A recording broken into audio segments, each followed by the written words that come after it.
అందరికీ నమస్కారం అండి. ఇక్కడ మనము ఈ రోజు మనము జూమ్ మీటింగ్ లో కలవడానికి కారణం సిటిజన్ డైలాగ్స్ లో భాగంగా మన రాష్ట్ర ప్రభుత్వం ఆర్థికంగా దెబ్బతినడానికి లేదా వెనుకబడడానికి కారణం ఏంటి? దానికి ప్రభుత్వ లోపమా లేక ప్రజల లోపమా అనే టాపిక్ తోటి ఈ రోజు మనము మీ ముందుకు వచ్చాము. It's a part of JMI, justice movement of India. So ఇక్కడ ఈ రోజు పర్టికులర్ గా మనము ఈ టాపిక్ తీసుకోవడానికి కారణం ఏంటంటే ఈ గత కొన్ని ఇప్పుడు వచ్చిన ప్రభుత్వం కానీ లేకపోతే రాష్ట్ర ప్రభుత్వం కానీ వాళ్ళు వచ్చిన తర్వాత మనకు ఆర్థికంగా వాళ్ళు చెప్తున్న లెక్కలు కానీ వాటి పరంగా మనం చూసినప్పుడు ఇక్కడ ఎవరు ఏమి మిస్టేక్ అవుతుంది అనేది మనకు ప్రజలకు తెలియాలి. ప్రజల ఒపీనియన్ ఎలా ఉందని ఇప్పుడు నేను మాట్లాడుతూ ఒక రకంగా ఉంది, సార్ మాట్లాడుతూ ఒక రకంగా ఉంది. సో ప్రజల వాళ్ళ అభిప్రాయం ఏముంది, వాళ్ళకున్న ఈ ప్రభుత్వం పట్ల కానీ లేకపోతే ప్రభుత్వంలో జరుగుతున్న పనుల పట్ల కానీ ఏ రకమైన అభిప్రాయం ఉన్నదన్న ఒక ఉద్దేశంతో సిటిజన్ డైలాగ్స్ ఈ టాపిక్ తీసుకోవడం జరిగిందండి. ఇక్కడ ఏంటంటే ఇక్కడ మనము స్ట్రేట్ సెంట్రల్ అప్రోచింగ్ ఏంటంటే ఒక ప్రాబ్లం ఉంటుంది, ఆ ప్రాబ్లానికి డైరెక్ట్ ఆన్సర్ ఇస్తాం. బట్ ఏమవుతుందంటే ఓన్లీ ఆన్సర్ ప్రాబ్లం ఈ రెండు మాత్రమే ఉంటాయి.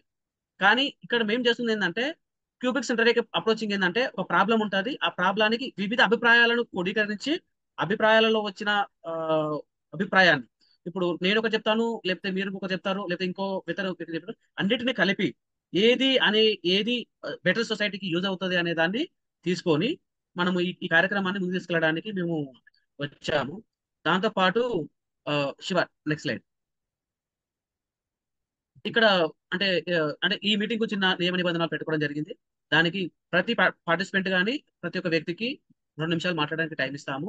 దాంతో పాటు మళ్ళీ మేము మళ్ళీ మాట్లాడడానికి మళ్ళీ టైం ఇస్తాము. బట్ మీ వ్యూ చెప్పడానికి 2 మినిట్స్ టైం మేము ఇవ్వడం జరుగుతుంది.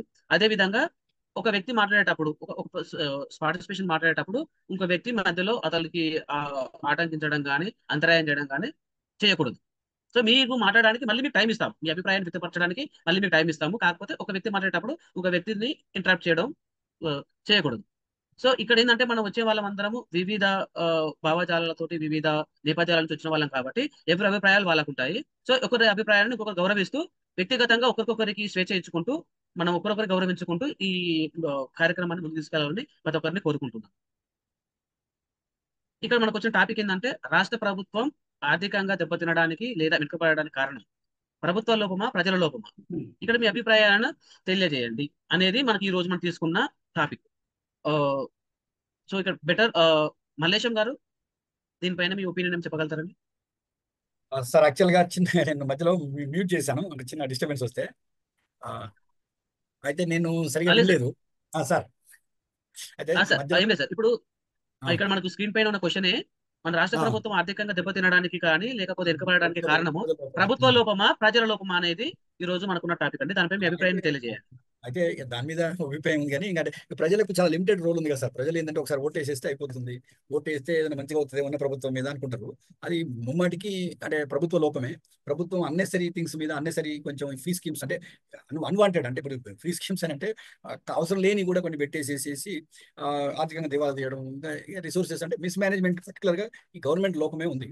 అయితే ప్రజలది నామినల్ రోల్, అంటే ప్రజల లోపం అనడానికి లేదు.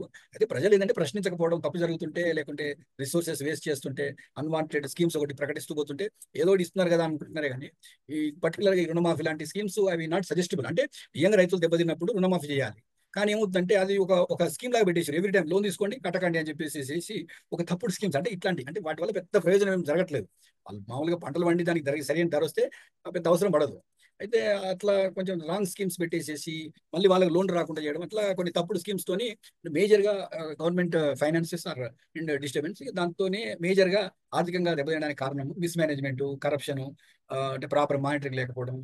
ఎడ్యుకేషన్ డిపార్ట్మెంట్ ఎడ్యుకేషన్ లో ఫండ్స్ ఖర్చు పెట్టడం, బిల్డింగ్ కోసం ఖర్చు పెట్టడం. ఆ బిల్డింగ్ కంటే ముఖ్యం అసలు ఉన్న వ్యవస్థలో ఉన్న బిల్డింగ్ లో కూడా ఫస్ట్ దాన్ని ఎఫెక్టివ్ యూటిలైజేషన్ అనేది జరగాలి, అది జరగట్లేదు. సో వాటి కోసం ఏంటంటే ముఖ్యంగా అది ప్రభుత్వ లోపమే.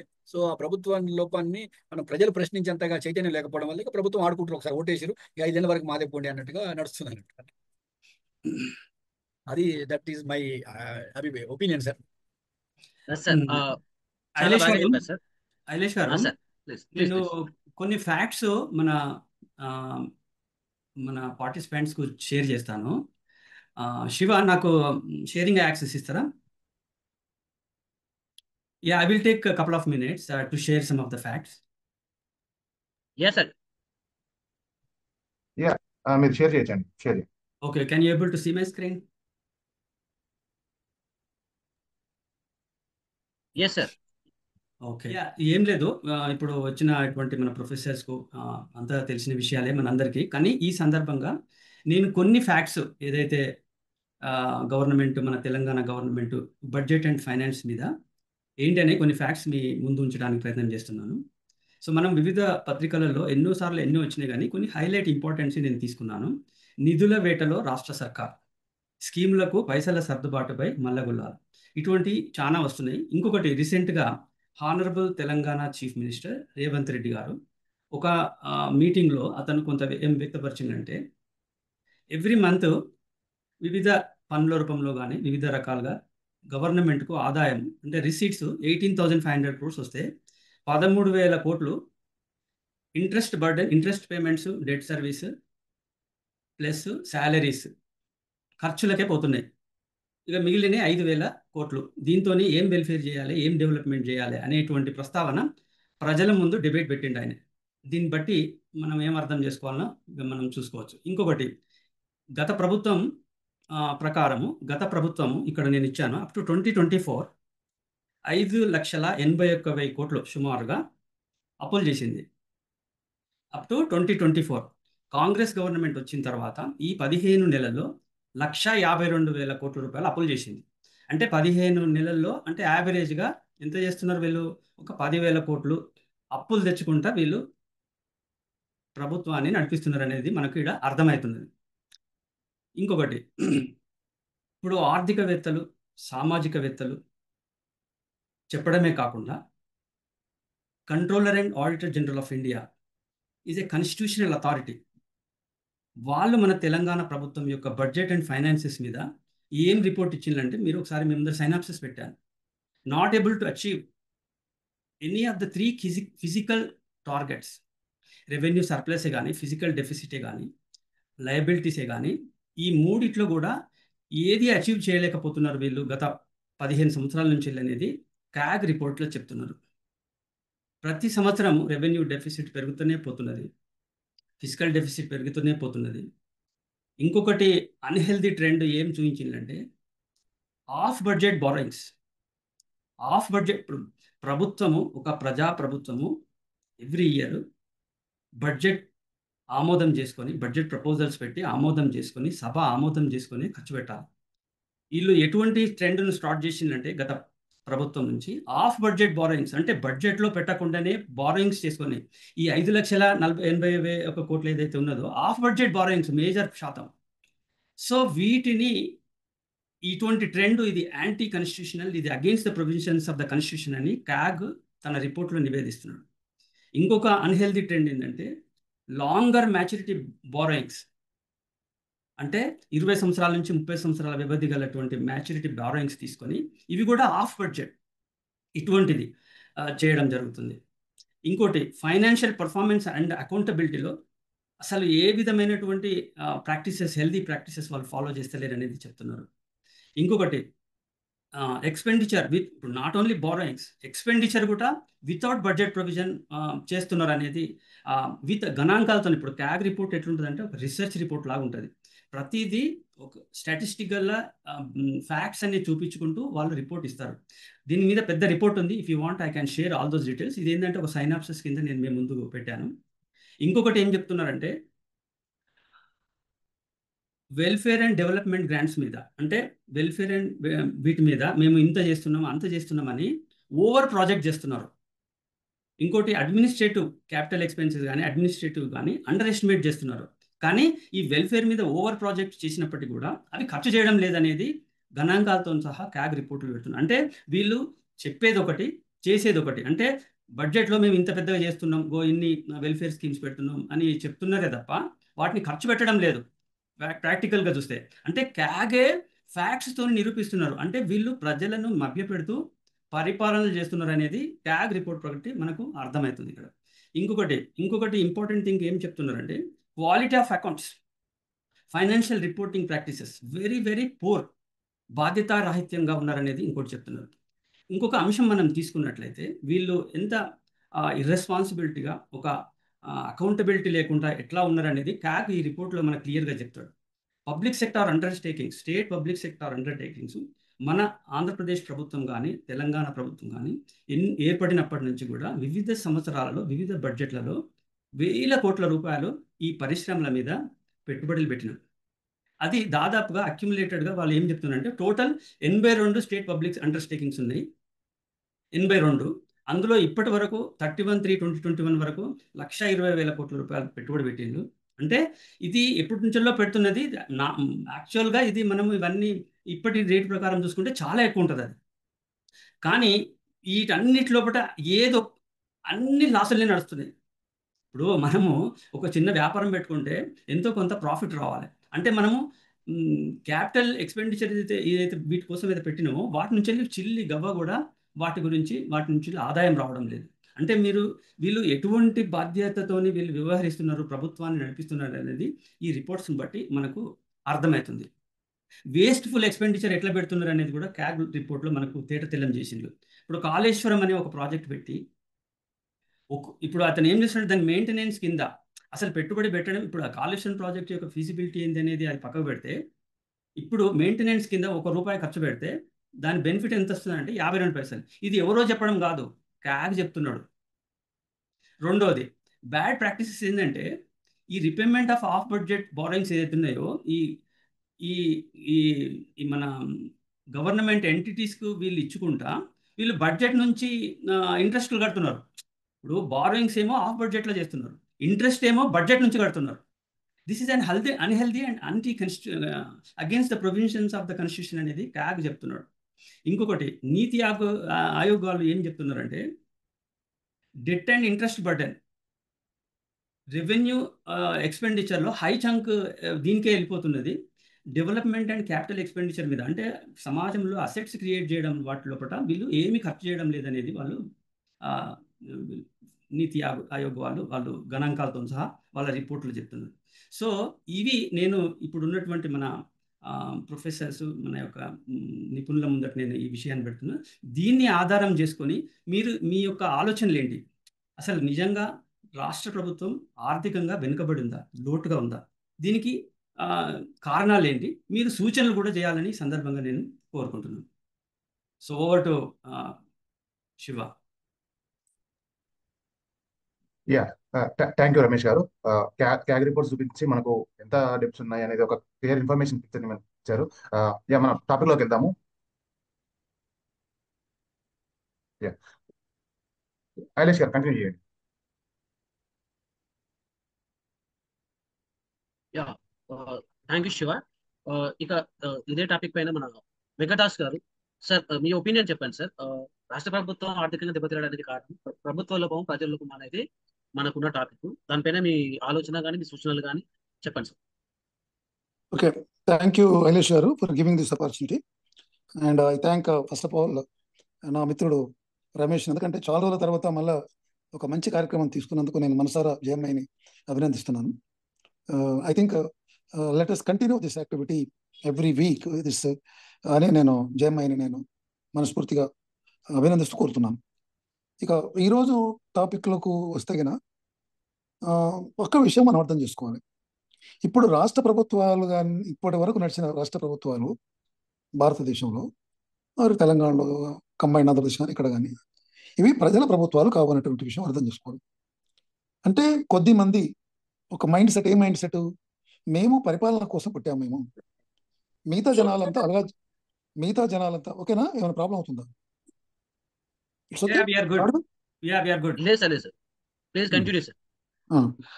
ఏమనుకుంటున్నా అంటే మేము పరిపాలన కోసం పుట్టాము, మిగతా జనాలంతా వీళ్ళేదో అలాగా జనాలు కాబట్టి వాళ్ళని గురించి మనము అంత ఇంపార్టెన్స్ ఇవ్వాలి అనేటువంటి ఒక మైండ్ సెట్ ప్రభుత్వాల లోపల ఉంటుంది. అంటే ప్రభుత్వాల్లో ఉన్నటువంటి మెజారిటీ మంత్రులకు, అంటే కొంతమంది అంటే కింది కులాల నుంచి మంత్రులు ఉన్నా కూడా ప్రధానంగా ప్రభుత్వాన్ని శాసించే వ్యక్తుల లోపల ఈ ప్రజల గురించి పట్టించుకోవాలనేటువంటి కోరిక ఉండదు. అది మనం అర్థం చేసుకోవాలి. ఇక ఆ కోరిక ఉండనప్పుడు ఏమవుతుందంటే ఈ ప్రభుత్వం లోపల మనం మళ్ళీ ప్రభుత్వాన్ని ఫామ్ చేయాలంటే కన్నా ఈ జనాలకు కొంత మనము ఎలక్షన్స్ అప్పుడు కొన్ని డబ్బులు ఇవ్వాలి. కాబట్టి ఎలక్షన్లో గెలవాలంటే మనము కరప్షన్ చేయాలి, చేసి ఆ ఓట్లప్పుడు వాళ్ళకి డబ్బులు ఇవ్వాలి. కాబట్టి మనం కరప్షన్ చేయాలనేటువంటి కారణంతో వాళ్ళు కరప్షన్ చేస్తారు, ప్రజలను తప్పుదోవ పట్టిస్తారు. ఇక ఆ విధంగా ఆర్థిక వ్యవస్థను దెబ్బతీస్తున్నది వాళ్ళు. ప్రజల లోపం ఉందా అంటే మల్లేష్ గారు చెప్పినట్లుగా ప్రజల లోపము నామినల్గా ఉంటుంది. ఇక్కడ state actors, non state actors ప్రజలు అనుకుంటే కనుక, స్టేట్ యాక్టర్స్ అంటే ఎగ్జిక్యూటివ్, జ్యుడిషియరీ, ఇట్లా 4 స్తంభాలు ఏదైతే ఉన్నా అవి four executive, legislature and judiciary. ఇవి ఇవి వీళ్ళ లోపము ప్రభుత్వం యొక్క విధానం పైన వీళ్ళ మిగతా పనిచేస్తాయి. ప్రభుత్వమే లోపభూయిష్టంగా ఆలోచన చేస్తుంది కాబట్టి ఇక ప్రభుత్వంలో ఉన్నటువంటి అంటే లెజిస్లేచరే తప్పుగా ఉంటుంది కాబట్టి ఇక వాళ్ళ చేతిలో ఉన్న ప్రభుత్వము ఆ యంత్రాంగం అంతా కూడా తప్పు చేస్తుంది. ఇది మనం స్థూలంగా అర్థం చేసుకోవాలి. ప్రజలకు వచ్చే వరకు ప్రజలకు మల్లేష్ గారు చెప్పినట్లుగా వాళ్ళకి ఏమీ పెద్ద చాయిస్ ఉండట్లేదు ఓట్లేసేంత వరకు. 3వ డైమెన్షన్ ఏదైతే ఉంటుందో అది 3వ డైమెన్షన్ కిందకి జేఎంఐ లాంటి వాళ్ళు వస్తారు. అంటే కాన్షియస్ పీపుల్, అంటే వాళ్ళకు ఒక శక్తి సామర్థ్యాలు ఉంటాయి, తెలివితేటలు ఉంటాయి, సమాజాన్ని మార్చాలనే కోరిక ఉంటుంది. ఇవి ఈ యాక్టర్స్ ఏవైతే ఉంటాయో, జేఎంఐ లాంటి యాక్టర్స్ ఏవైతే ఉంటాయో వీళ్ళు దేశం లోపల కానీ రాష్ట్రం లోపల కానీ కరెక్ట్గా ఆలోచన చేయలేకపోతున్నారు ఏమంటుంటే నా అభిప్రాయం. అంటే ఆలోచన చేస్తున్నాము, కార్యక్రమాలు డిజైన్ చేసుకోలేకపోవడం, కార్యక్రమాలు డిజైన్ చేస్తాము, ఎగ్జిక్యూట్ చేయలేకపోవడం.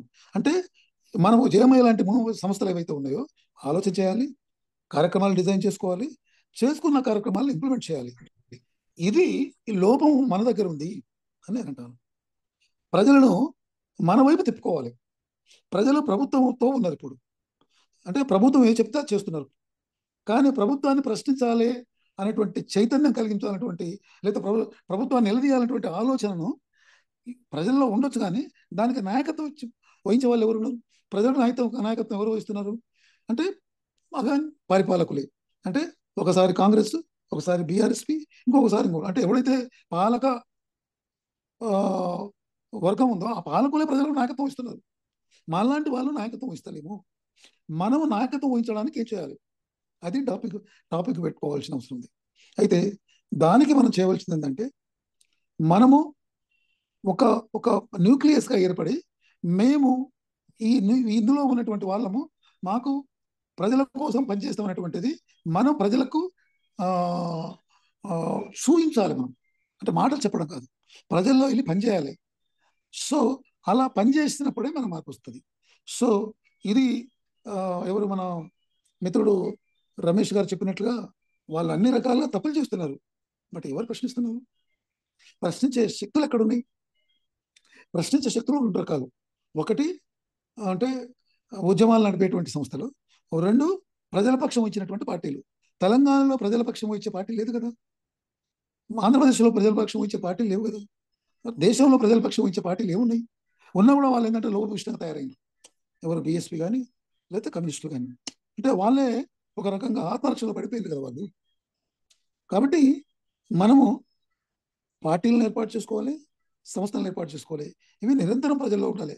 ఇది నిరంతరం ప్రజల్లో ఉండాలంటే ఎవరైతే ఈరోజు మీటింగ్లో ఏర్పడ్డారు కలిశాము, మనము క్లోజ్ డోర్లో కలవాలి. అంటే మనము అవగాహన కోసం ఇలాంటి మీటింగ్స్ ఏమంటే పెట్టుకోవచ్చు, కానీ తర్వాత మాట్లాడుతుంది మనం పెట్టుకోవచ్చు. కానీ మనం మీ అభిప్రాయం తెలియజేసిన ధన్యవాదాలండి. అదే ఖచ్చితంగా ముమ్మాటికి ప్రభుత్వ లోపం కూడా ఉంది, వాస్తవమే. అయితే గత సంవత్సరం ఐటీఆర్ రిపోర్ట్స్ ప్రకారంగా 27 to 20 శివ గారు, వెంకటేష్ గారు ఇంకా కంప్లీట్ చేయలేదు కదా కదా, ఓకే, కంప్లీట్ చేయలేదు ఇంకా. సో జస్ట్ బ్రేక్ తీసుకున్నట్టున్నాడు. ప్లీజ్. అంటే నేను అనేది ఏంటంటే నేను ఒక ప్రపోజల్ ఏం పెడుతున్నానంటే మనము కూర్చొని అక్రాస్ ద టేబుల్ మాట్లాడుకొని కూర్చొని మనం కార్యక్రమాలు డిజైన్ చేసుకొని 2 విధాలుగా వెళ్ళవలసి ఉంటుంది. ఒకటి జేఎంఐ లాంటిది కొన్ని పోరాటాలు చేసుకోవాలి. దీనికి ఒక పార్టీ మనం అనుకుంటే పార్టీ కొంచెం చేయాలి. మనలాంటి సంఘాలు కూడా ఉంటాయి బయట, వాళ్ళు కూడా కలపాలి. ఇవల్ల జేఎంఐలో ఉన్నాయి. ఎందుకంటే నేను మిత్రులతో విన్నాను, నేను మాట్లాడేవితోనే ఉన్నాయి. నేను ఒకసారి రిమైండ్ చేస్తుంటే ఇది చేసుకోవడానికి నేను ఆయన రీగల్లీ చాలా ఆతృతతోని నా మిత్రుడు రమేష్ గారుతో వారు వారి టీంతో పనిచేయడానికి, ఫిజికల్గా కలిసి మాట్లాడుకోవడానికి నేను వెయిట్ చేస్తున్నాను. డెఫినెట్లీ నేను అభినందిస్తున్నాను. లోపం అయితే ముగ్గురులోనూ ఉంది, ప్రభుత్వంలోనూ ఉంది, ప్రజలలో చిన్న ఉంది, మనలోనూ కూడా లోపం ఉంది. ఇది నా అభిప్రాయం. Thank you. థ్యాంక్ యూ అండి వెంకటదాస్ గారు, అభిప్రాయం తెలియజేసినందుకు. అయితే గత సంవత్సరం ఐటీఆర్ రిపోర్ట్స్ కనుక చూస్తే 27 to 28 lakhs మాత్రమే ఉంది. ఇది 8 to 10% of the Telangana population. Telangana ITR reports కనుక, ఐటీఆర్ ఫైల్ చేసిన రిపోర్ట్ కనుక చూస్తే 27 lakhs మాత్రమే ఉన్నారు. ఇది 8 to 10% ఆఫ్ ద పీపుల్. అంటే చాలా మంది ప్రజలు కూడా ట్యాక్స్ పన్నులు ఎగ్గొట్టే ప్రయత్నం చేస్తున్నారు. ప్రజలు పన్నులు కడితే రాష్ట్రం మంచిగా నడుస్తుంది అనే విధంగా కొందరి ఆరోపణలు ఉన్నాయి. దీని గురించి మీ అభిప్రాయాలు ఏమంటారు? అక్బర్ ఖాన్ గారు ఇక్కడ మనతో పాటు ఈరోజు ఉన్నారు. అక్బర్ ఖాన్ గారు, వీరు economic professor. I request Akbar Khan to take over the mike and have your brief. మీ ఒపీనియన్ చెప్పగలరని అనుకుంటున్నాను.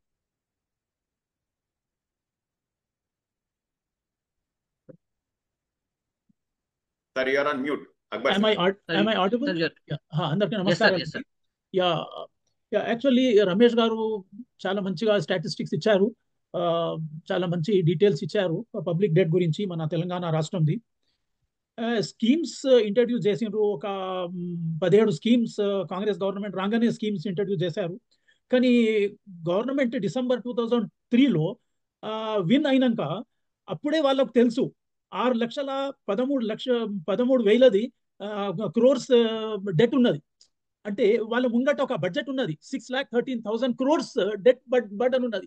ఆ బడ్జెట్ ఉంచుకొని సడన్ గా ఒక కాంగ్రెస్ గవర్నమెంట్ వచ్చి 17 స్కీమ్స్ ఒకటే సారిగా ఇంట్రడ్యూస్ చేయడం, అదొకటి చాలా పెద్ద తప్పండి. ఎందుకంటే యాజ్ రమేష్ గారు చెప్పారు, అంటే గ్రాడ్యువల్ గా ఎక్కడ అవసరం ఉన్నది, ఎవరికి అవసరం ఉన్నది చూడాలి.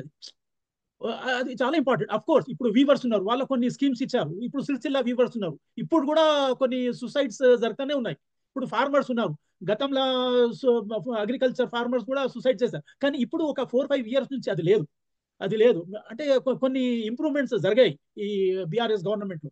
అయితే ఇంపార్టెంట్ లేకుండా ఏంటంటే ఇప్పుడు 17 స్కీమ్స్ చేశారు. మళ్ళీ ఇప్పుడు ఇంకొకటి ఎడ్యుకేషన్ సెక్టర్ లో కేజీ ఇంట్రడ్యూస్ చేశారు, Kinder garden in government schools introduce చేశారు, సన్న బియ్యం, కొత్త స్కీమ్ చేశారు. చాలా మంచిది, అది చాలా మంచిది. ఇప్పుడు మన స్టేట్ 9th ర్యాంక్ లో ఉన్నది. ఇప్పుడు చూడండి ఏ స్టేట్, ఇప్పుడు అన్ని నాన్ బీజేపీ స్టేట్స్, పర్టికులర్ గా take Bihar, take West Bengal, take Andhra Pradesh, take Rajasthan or take Kerala, these all states have got more or less debt burden. అంటే మనకన్నా ఎక్కువ, అంటే ఇప్పుడు చూస్తే బీహార్ లో ఉన్నది డెట్ బర్డన్ ఎక్కువ, 39% ఉన్నది. సో ఇప్పుడు డెట్ బర్డన్ ఎవరికైనా ఉంటది, ఎందుకంటే సెంట్రల్ గవర్నమెంట్ కోఆపరేట్ చేస్తలేదు. ఇప్పుడు collection of taxes taking place by the central government, and then the reimbursement is not taking place in the same proportion. So అదొకటి పెద్ద లేకుండా ఉన్నది.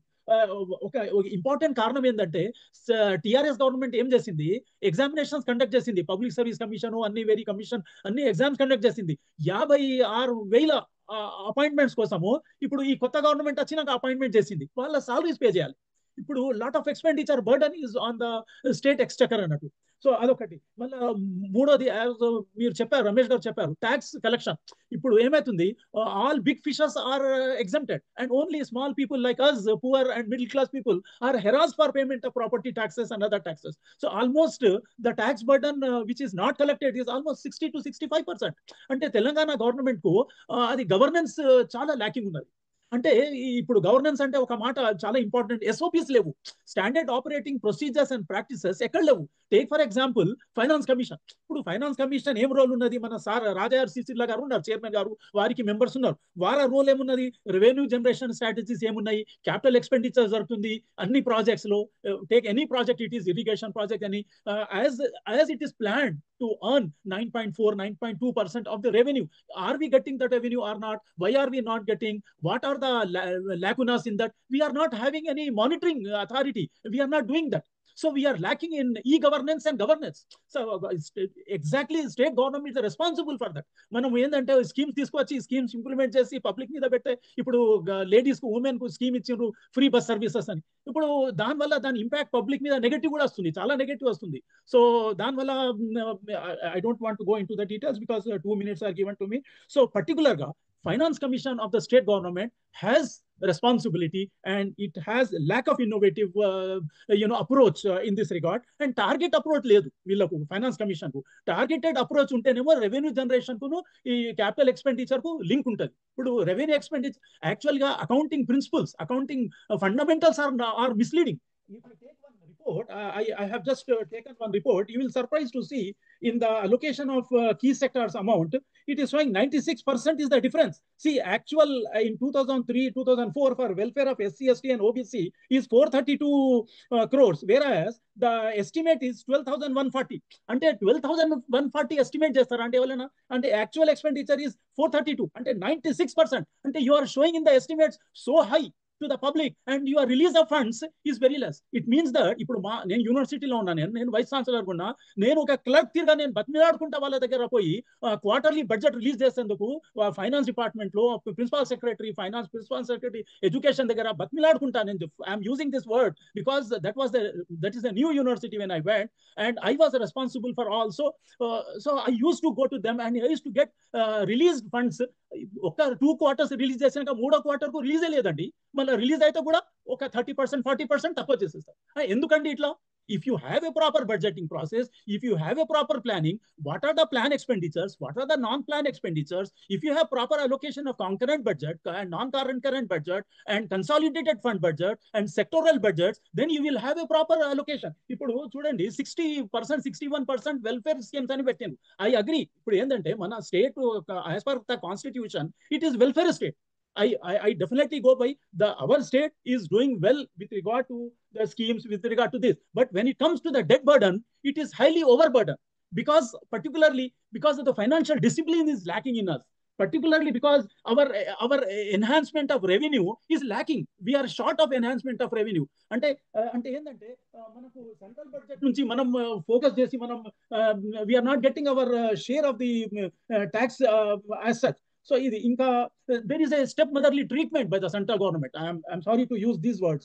And then we say the schemes. ఇప్పుడు 17 schemes లో important schemes ఏంటంటే మనము poor people కు, పేదవాళ్ళకి డబ్బులు ఇస్తేనే అయిపోతుందా అండి? అంటే వాళ్ళకు ఏదైనా టెక్నికల్ స్కిల్స్ కోసము 7th క్లాస్ మినిమం పెట్టుకొని instead of 10th grade as a qualification, 7th grade నుంచి క్వాలిఫై చేసుకొని ఐటీఐస్ లో అడ్మిషన్ ఇవ్వాలండి. ఇప్పుడు 10th క్లాస్ పాస్ కావాలని ఏం అవసరం అండి? ఇప్పుడు 7th క్లాస్ పాస్ అయిన పిల్లగానికి వానికి ఐటీఐలో అడ్మిషన్ ఇస్తే టైలరింగ్ కానీ ఇంకా ఏదైనా వేరే స్కీమ్స్ లో కానీ ఏదైనా మేకప్ లో కానీ ఏదైనా కానీ వాడు నేర్చుకుంటాడు. ఈ ఐటీఐస్ కూడా ఇప్పుడు స్లమ్ ఏరియాస్ లేవు, రూరల్ ప్లేస్ లో లేవు, డిస్ట్రిక్ట్ ప్లేసెస్ లో గవర్నమెంట్ లో లేవు. ఇవి ఎవరు పెట్టాలి అండి? ఇది ఫోకస్ చేయాలండి. ఇది ఫోకస్ చేస్తే ఏంటంటే పావర్టీ ఎలివియేషన్ ప్రాసెస్ ఉంటుంది. మళ్ళీ నెక్స్ట్ 2-3 years లో గవర్నమెంట్ కు ఫోకస్ చేసే అవసరం ఉండదు. ఇప్పుడు I will give example of Bangladesh. Doctor Yunus, how he has introduced Dr. Yunus model was very much accepted by Harvard University and they appreciated. He was invited for delivering lecture in the graduation in their annual alumni meet as such. So what I mean to say is that entrepreneurship should be developed, skill development. Of course, I appreciate skill development, skill encouragement, universities, centers పెట్టిండ్రు. కానీ ఒక organised వేల approach లేదండి. So it is what is, take example, engineering colleges, government engineering colleges ఎక్కడ ఉన్నాయండి? Districts లో ఉన్నాయా, తాలూకాస్ లో ఉన్నాయా, రూరల్ ప్లేసెస్ లో ఉన్నాయా? ఇప్పుడు ఇది ఫోకస్ చేసేది అవసరం ఉందండి. GST funds, as I told you, local bodies, as I told you, because of that, we are not able to do welfare schemes. Is one of the reasons. Now, as Ramesh sir has told, I have also gone through the CAG report. One CAG report says that there is so much of cost overrun. అంటే estimation లో Kaleshwaram lift project లో 1,47,427 crore పెట్టారు. దానికన్నా ఒక 35-40% ఎక్కువ expenditure జరిగిందండి. Who is responsible for that? And then it has given, the CAG report says that every rupee spent should earn 52 paisa in return, but it is earning only less than 5 or 10 paisa. So 52 ku 10 paisa ku enta difference undi? 42 paisa difference undi. So this, we are losing the revenue on the capital expenditure. So we are not focusing on that. This is only with regard to cost runs and the revenue return with regard to only Kavleshwaram project. If I go to other this thing, loans, CAG says that that the loans, the sanction are recoverable by the state, it's 72,998 crores and it says, and Telangana state has number of schemes whereas they are borrowing off budget, as Ramesh sir told. So there is really lack of proper accounting.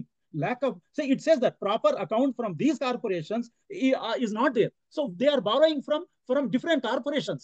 So these corporations are under debt. And then finally government should take responsibility. ఇప్పుడు water works department వాళ్ళకు budget ఉంటుంది, వాళ్ళ budget నుంచి state government డబ్బులు తీసుకుంటే వాళ్ళు ఎట్లా నడిపియాలండి? వాళ్ళకు రిలీజ్ చేసిన బడ్జెట్ ఏమో 2 quarters లో అయిపోతుంది. So this is the big problem taking place. And then third, Niti Aayog has given remarks on this. Particularly, growth rate the outstanding is expected to be 11% to 19%. So whereas it is lacking. It says that capital expenditure of the state had reduced in both absolute terms and percentage terms. So the focus is on increasing expenditure with revenue returns. So expenditure on a capital is increasing, but revenue is decreasing. So ఇది పెద్ద problem ఉందండి. So particular గా I'm focusing on SOPs. We are lacking in standard documentation. We are lacking in proper governance. We don't have softwares for the calculation of the estimation of the budget. And you see the gaps between when we prepare the budget. I was involved in preparing budget when I was dean. I was the vice chancellor. Actuals are taken for the last year. Estimations are made, expectations. Then after 6 months there is revised estimate. After revised estimate there comes the budget. Okay, so there is a big gap between the actual and the revised estimates, and there is no reality at all. ఇప్పుడు reality ఇంత gap ఎందుకు రావాలి? అందుకోసమే నేను ఒక proposal ఏమంటున్నా, zero base budgeting పెట్టాలి ఇప్పుడు. ఎందుకంటే మనకు డెట్ ట్రాప్ లో ఉన్నాం మనము. అయితే జీరో బేస్ బడ్జెటింగ్ స్టార్ట్ చేస్తేనేమో ఏముంటది, you start with the zero and you go with what is required for each scheme and for each department. So head of the department, what is required? You get the proposals from them, and then ఏమండి, am I audible? Yes sir, you're audible sir. It's okay. Yeah. Yes sir, go So ahead. ఏంటంటే they have to focus on zero based budgeting now. So they have to focus on what is to be targeted, what is to be achieved, how it is to be achieved, who is responsible, who is accountable. Here there is no fixation of the accountability and responsibility, accountability on the officers, on the government department heads. అంటే heads of the departments are asked to prepare the estimates and send it. It's a mechanism. ఆ mechanism లో మార్పు తీసుకురావాలి, చాలా అవసరం ఉంది. Governance చాలా అవసరం ఉంది. SOPs చాలా అవసరం ఉంది. నాకు చూపించండి. I want to know, because I failed in preparing the standard operating procedures of the university where I was vice chancellor. I tried to prepare because of course I prepared statutes, I prepared ordinances for the new universities. I submitted to the governor. All that I have done with the help of my Usmania University professors and others. So but with regard to the SOPs, I could not. But I have done that when I was the director of distance education in Manu. I have done that. I prepared the document. I submitted. So what I mean to say is that SOPs for every department is needed, which is lacking. And coming to estimates, plan and non plan expenditure లో కూడా తేడా చాలా important ఉంటుందండి. Plan లో ఎంత ఉన్నది, as per the 5-year plan, you have to release that. You cannot escape. But whereas it comes to non-plan, you have to assess how much salaries you are paying. When you are appointing 56,000 in the coming 2023-24, you are supposed to curtail the expenditure on non-plan items. So if problems with regard to consolidated fund, with regard to accounting standard, and most important, FRBM Act follow చేస్తలేరండి. అంటే మన departments ఏమంటారంటే, IAS officers ఏమంటారు, we are strictly following financial responsibility budget act ఉన్నది ఒకటి, FRBM management act, budget management. Like university grants commission has got a particular financial management act. So we follow that act, we follow that software. ఇక్కడ కూడా FRBM యాక్ట్ ఉన్నది. అంటే finance commission role is to see that every department follow that FRBM act. FRBM act లో ఉన్న regulations, procedures follow చేయాలండి వాళ్ళు. Governance అదే ఉన్నది. Governance means that one. So because of the lack of improper implementation of the budget, we are boasting that we are introducing these schemes. This is really not good. So no doubt that state government is a welfare state government.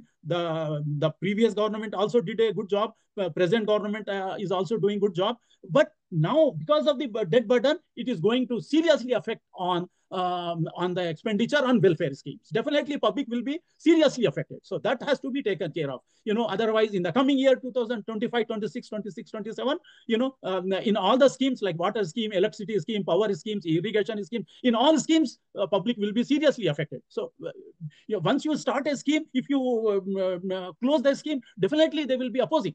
So as Professor Venkat has said, for political purposes, the schemes are introduced. After winning the election, after some time, those schemes are disbanded, and then at the end, at the time of election, again they bring out some schemes. And who is taking care of the finances? Whose finances these belong to? They are belonging to the public. They are belonging to the taxpayers. And who are the taxpayers? Are you collecting tax from all? Only salaried people are paying more tax, and then there is no tax discipline in collection from local bodies. So these are my opinions, and I will join when the discussion continue. Thank you very much for giving me the opportunity. Thank you, sir. Thank you for your valuable for sharing with us. Govardhan garu, welcome to meeting అండి. Sir మీ గురించి introduce చేసుకుంటాను. ఈ topic పైన opinion share చేయండి sir.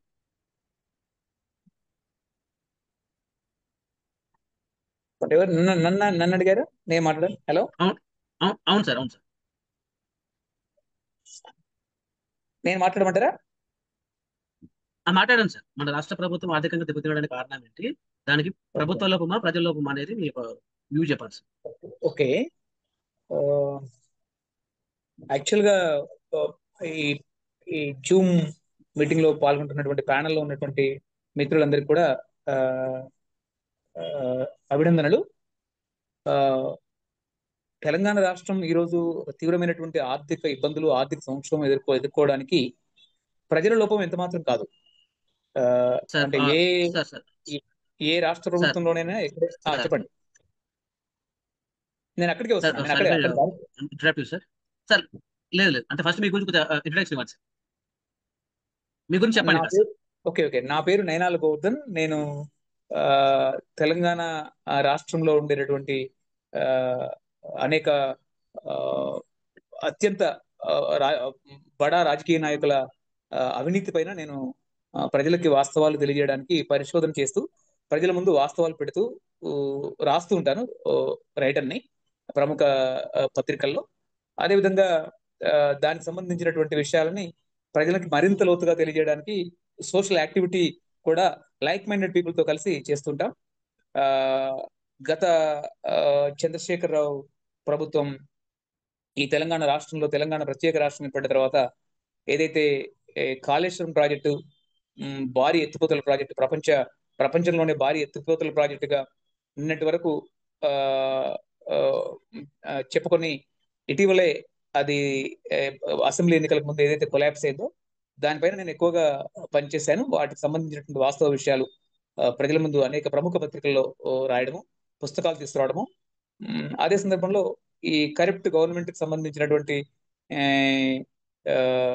దానిపైన, అంటే ఇది ప్రజలకు చేస్తున్నటువంటి అన్యాయం పైన అనేక మంది తోటి సహచరులు, ప్రజాస్వామికవాదులు, జస్టిస్ చంద్రకుమార్ లాంటి వాళ్ళు కానీ, లేకపోతే ఆ రోజు రిటైర్డ్ ఐఏఎస్ అధికారిగా ఉన్నటువంటి ఆకునూరు మురళి గారు, అనేక మంది ప్రొఫెసర్స్, దాంతోపాటు అనేక ప్రజాస్వామిక సంస్థలు, వామపక్ష పార్టీలు అన్నిటితో కలిసి ఒక ఐక్య వేదిక ఏర్పాటు చేసి లాస్ట్ ఎన్నికల్లో కూడా శక్తివంతంగా మేము పనిచేసాం. ఆ దాంట్లో ఆ వేదికల్లో నేను కూడా భాగస్వామి. అయితే ఈరోజు నా పేరు నైనాల గోవర్ధన్, యాజ్ వెల్ నేను న్యాయవాదిని, అడ్వకేట్ని కూడా. అయితే ఈరోజు మన రాష్ట్ర ప్రభుత్వం ఆర్థికంగా దెబ్బతినడానికి ప్రజల పాలకుల కారణం అంటే ప్రధానమైనటువంటి కారణం పాలకులే వస్తారు. తెలంగాణ రాష్ట్రం ఏర్పడ్డప్పుడు మనది వాస్తవంగా మిగులు బడ్జెట్లో ఉంది. అప్పుడు మనకి అప్పులు అంటే ఉమ్మడి ఆంధ్రప్రదేశ్ నుంచి మనకు సంక్రమించినటువంటి అప్పులు 70,000 కోట్లు, 72,000 కోట్ల వరకు ఉంటాయి. కాబట్టి మన రాష్ట్రానికి ఉన్నటువంటి ఖనిజ సంపద, వనరులు, లేదా మనకున్నటువంటి మన రాష్ట్ర రాజధాని అయినటువంటి హైదరాబాద్ నగరము, ఇవన్నీ కనుక చూస్తే మొత్తానికి చాలా ఒక మంచి ఆర్థిక స్థితిలో ఉంది. అయితే ఈ మంచి ఆర్థిక స్థితిలో ఉన్నటువంటి తెలంగాణ రాష్ట్రాన్ని మొట్టమొదట అంటే రాష్ట్రం ఏర్పడ్డ కొద్ది కాలానికే భగీరథ అనేటువంటి ప్రాజెక్టుని ఏర్పాటు చేశారు. అంటే ముఖ్యంగా భగీరథ అనేటువంటిది ఆ రోజు పేరు కాదు, రాష్ట్రం ఏర్పడ్డ కొద్ది రోజులకి కొద్ది నెలలకే ఆ ప్రాజెక్టు వాటర్ గ్రిడ్ పేరిట ఏర్పాటు చేశారు. Water grid, Telangana water grid. దానికి అప్పుడు ఆర్డబ్ల్యూఎస్, రూరల్ వాటర్ సప్లై సంబంధించినటువంటి engineering chief B Surender Reddy అనే అతను ఉండేవారు. అది 43,500 కోట్లతో కేసీఆర్ ప్రభుత్వం తీసుకురావడం జరిగింది. వాస్తవంగా తెలంగాణలో అప్పటికే ప్రతి గ్రామంలో తాగునీరుంది. ఈ ప్రతి గ్రామంలో దాదాపు నీటి వనరులు, కొన్ని గిరిజన ప్రాంతాల్లో తప్ప ఎక్కువ గ్రామాల్లో నీటి వనరులు ఉన్నాయి. అదొకటి. మరొకటి దేవరకొండ కొంత ప్రాంతానికి సంబంధించి, నల్గొండ జిల్లా కొంత ప్రాంతానికి సంబంధించినటువంటి చోట్ల ఫ్లోరైడ్ పీడిత ప్రాంతం తప్ప మిగతా రాష్ట్రంలో చాలా ఎక్కువ భాగాలకి ఒక 80% గ్రామీణ ప్రాంతాలకి తాగునీరు ఉంది. అయినప్పటికీ కూడా వీరు 1,50,000 కిలోమీటర్ల పైప్ లైన్ వేసి పథకం చేపట్టారు. అది దాదాపు అది పూర్తయ్యే నాటికి అది మరింత బడ్జెట్ పెరిగినటువంటి పరిస్థితి ఉంది. అందులో ఆ కాంట్రాక్ట్ లో, పైప్ లైన్ కాంట్రాక్ట్ లో, మెయిన్ ట్రంక్స్ లో కానీ లేకపోతే సబ్ ట్రంక్స్ లో కానీ మిగతా వాటిలో ప్రధానమైనటువంటి contractor mega engineering and infrastructure limited Krishna Reddy Pichi Reddy ప్రధానమైన కాంట్రాక్టర్. దాంట్లో బినామీ పైపుల కాంట్రాక్టులు ఇవన్నీ కూడా కేసీఆర్ కుటుంబపు బినామీలుగా ఉన్నటువంటి వాళ్ళు ఎక్కువ మంది వచ్చారు. ఇది ఉదాహరణకు నేను ఉమ్మడి ఆదిలాబాద్ జిల్లా గురించి చెప్తాను. ఉమ్మడి ఆదిలాబాద్ జిల్లాలో 160 కిలోమీటర్లు ఒకవైపు పెనుగంగా ఉంటుంది. గోదావరి ఉమ్మడి ఆదిలాబాద్ జిల్లాని అనుకుని సుమారు 290 కిలోమీటర్లు ప్రవహిస్తుంది. ఒకవైపు తూర్పున ప్రాణహిత 113 కిలోమీటర్లు ప్రవహిస్తుంది. వార్దా నది ఆదిలాబాద్ ఉమ్మడి జిల్లాని అనుకునే మహారాష్ట్ర ఉమ్మడి జిల్లా మధ్య 70 కిలోమీటర్లు పయనిస్తుంది. ఈ విధంగా ఎటు చూసినా ఆదిలాబాద్ నదులు నలుదిక్కుల, దాంతోపాటు నది మొత్తం ఉమ్మడి ఆదిలాబాద్ జిల్లా మధ్య భాగంలో కూడా భారీ ఎత్తున నదులు ఉంటాయి. అక్కడ నుంచి ఎంత వాటర్ 2023-2024లో కాళేశ్వరం ప్రాజెక్ట్ ఏదైతే మేడిగడ్డ కుప్పకూలిపోయిందో, ఆ కుప్పకూలిపోయినటువంటి దానిపైన national dam safety authority NDSA report ఇచ్చింది. ఆ NDSA ఏం చెప్పిందంటే ఒకే ఒక సంవత్సరం 23-24లో ఆ కాన్ఫ్లుయెన్స్, కాళేశ్వరం కాన్ఫ్లుయెన్స్ అంటే ఉమ్మడి ఆదిలాబాద్ జిల్లా నలుదిక్కులో వచ్చినటువంటి వాటర్ ఎంత అంటే 4,620 TMC. గత 5 సంవత్సరాల్లో, గత 4.5 సంవత్సరాల్లో 13,155 TMCల నీళ్ళు అక్కడి నుంచి పోయినాయి. అలాంటి చోట సుమారు ఒక 6,000 కోట్లతో భగీరథ పెట్టారండి. 6,000 కోట్లతో అసలు ఏ ఊరికి నీళ్ళు అవసరం లేదు. ఇప్పుడు గోదావరి నీళ్లు కానీ, నదుల నీళ్లు కానీ కేసీఆర్ గారు ఇచ్చారు. అక్కడ ఏ నీళ్లు అక్కడ ప్రజలు తాగరండి. ఈ విధంగా ఒక అన్సస్టైనబుల్ స్కీమ్, ఒక అస్థిరమైనటువంటి పథకం, దాని పేరిట పైప్ లైన్లు వేసి ఆ పైప్ లైన్ల పేరిట 1,000 కోట్ల రూపాయలు కేసీఆర్ కుటుంబము, కేసీఆర్ ప్రభుత్వము, మెగా కృష్ణారెడ్డి లాంటి వాళ్ళు రాష్ట్రం ఈరోజు 7 లక్షల కోట్ల రూపాయల అప్పుల రాష్ట్రంగా కేసీఆర్ గారు ప్రభుత్వం నుంచి దిగిపోతూ కాంగ్రెస్ గవర్నమెంట్ కి ఇస్తే మెగా కృష్ణారెడ్డి $5 బిలియన్ సంపన్నుడిగా మారాడు. $5 బిలియన్ సంపన్నుడిగా మారాడు. అంటే ఈ రాష్ట్రం యొక్క ఆర్థిక ఇబ్బందులకి ఎవరు కారణం అనేది నేను సూటిగా చెప్తున్నాను. రెండవది కాళేశ్వరం కొద్దాం. మనం కాళేశ్వరం ప్రాజెక్టు కనుక వస్తే మనం తుమ్మిడేటి దగ్గర, ప్రాణహిత దగ్గర కట్టాల్సినటువంటి ప్రాజెక్ట్ ఏదైతే ఉందో అది 35,000 కోట్లతో అయిపోయేది. 38,500 కోట్లతో అయిపోయింది. అది బీజేపీ బీఆర్ఎస్ మైత్రిలో భాగంగా దాన్ని మేడిగడ్డ అన్నారం సుందిలకు తీసుకురావడం జరిగింది.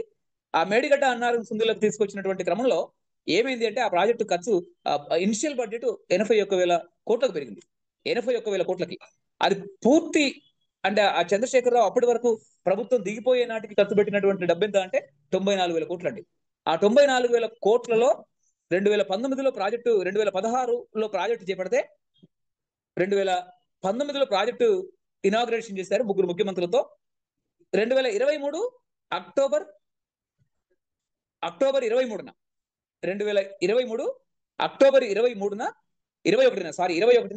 ప్రాజెక్టు సాయంత్రం 6 గంటల సమయంలో మొత్తం కుప్పకూలిపోయిందండి. కుంగిపోయింది. మొత్తం ఒక 5 అడుగులు భూమిలో కుంగిపోయింది.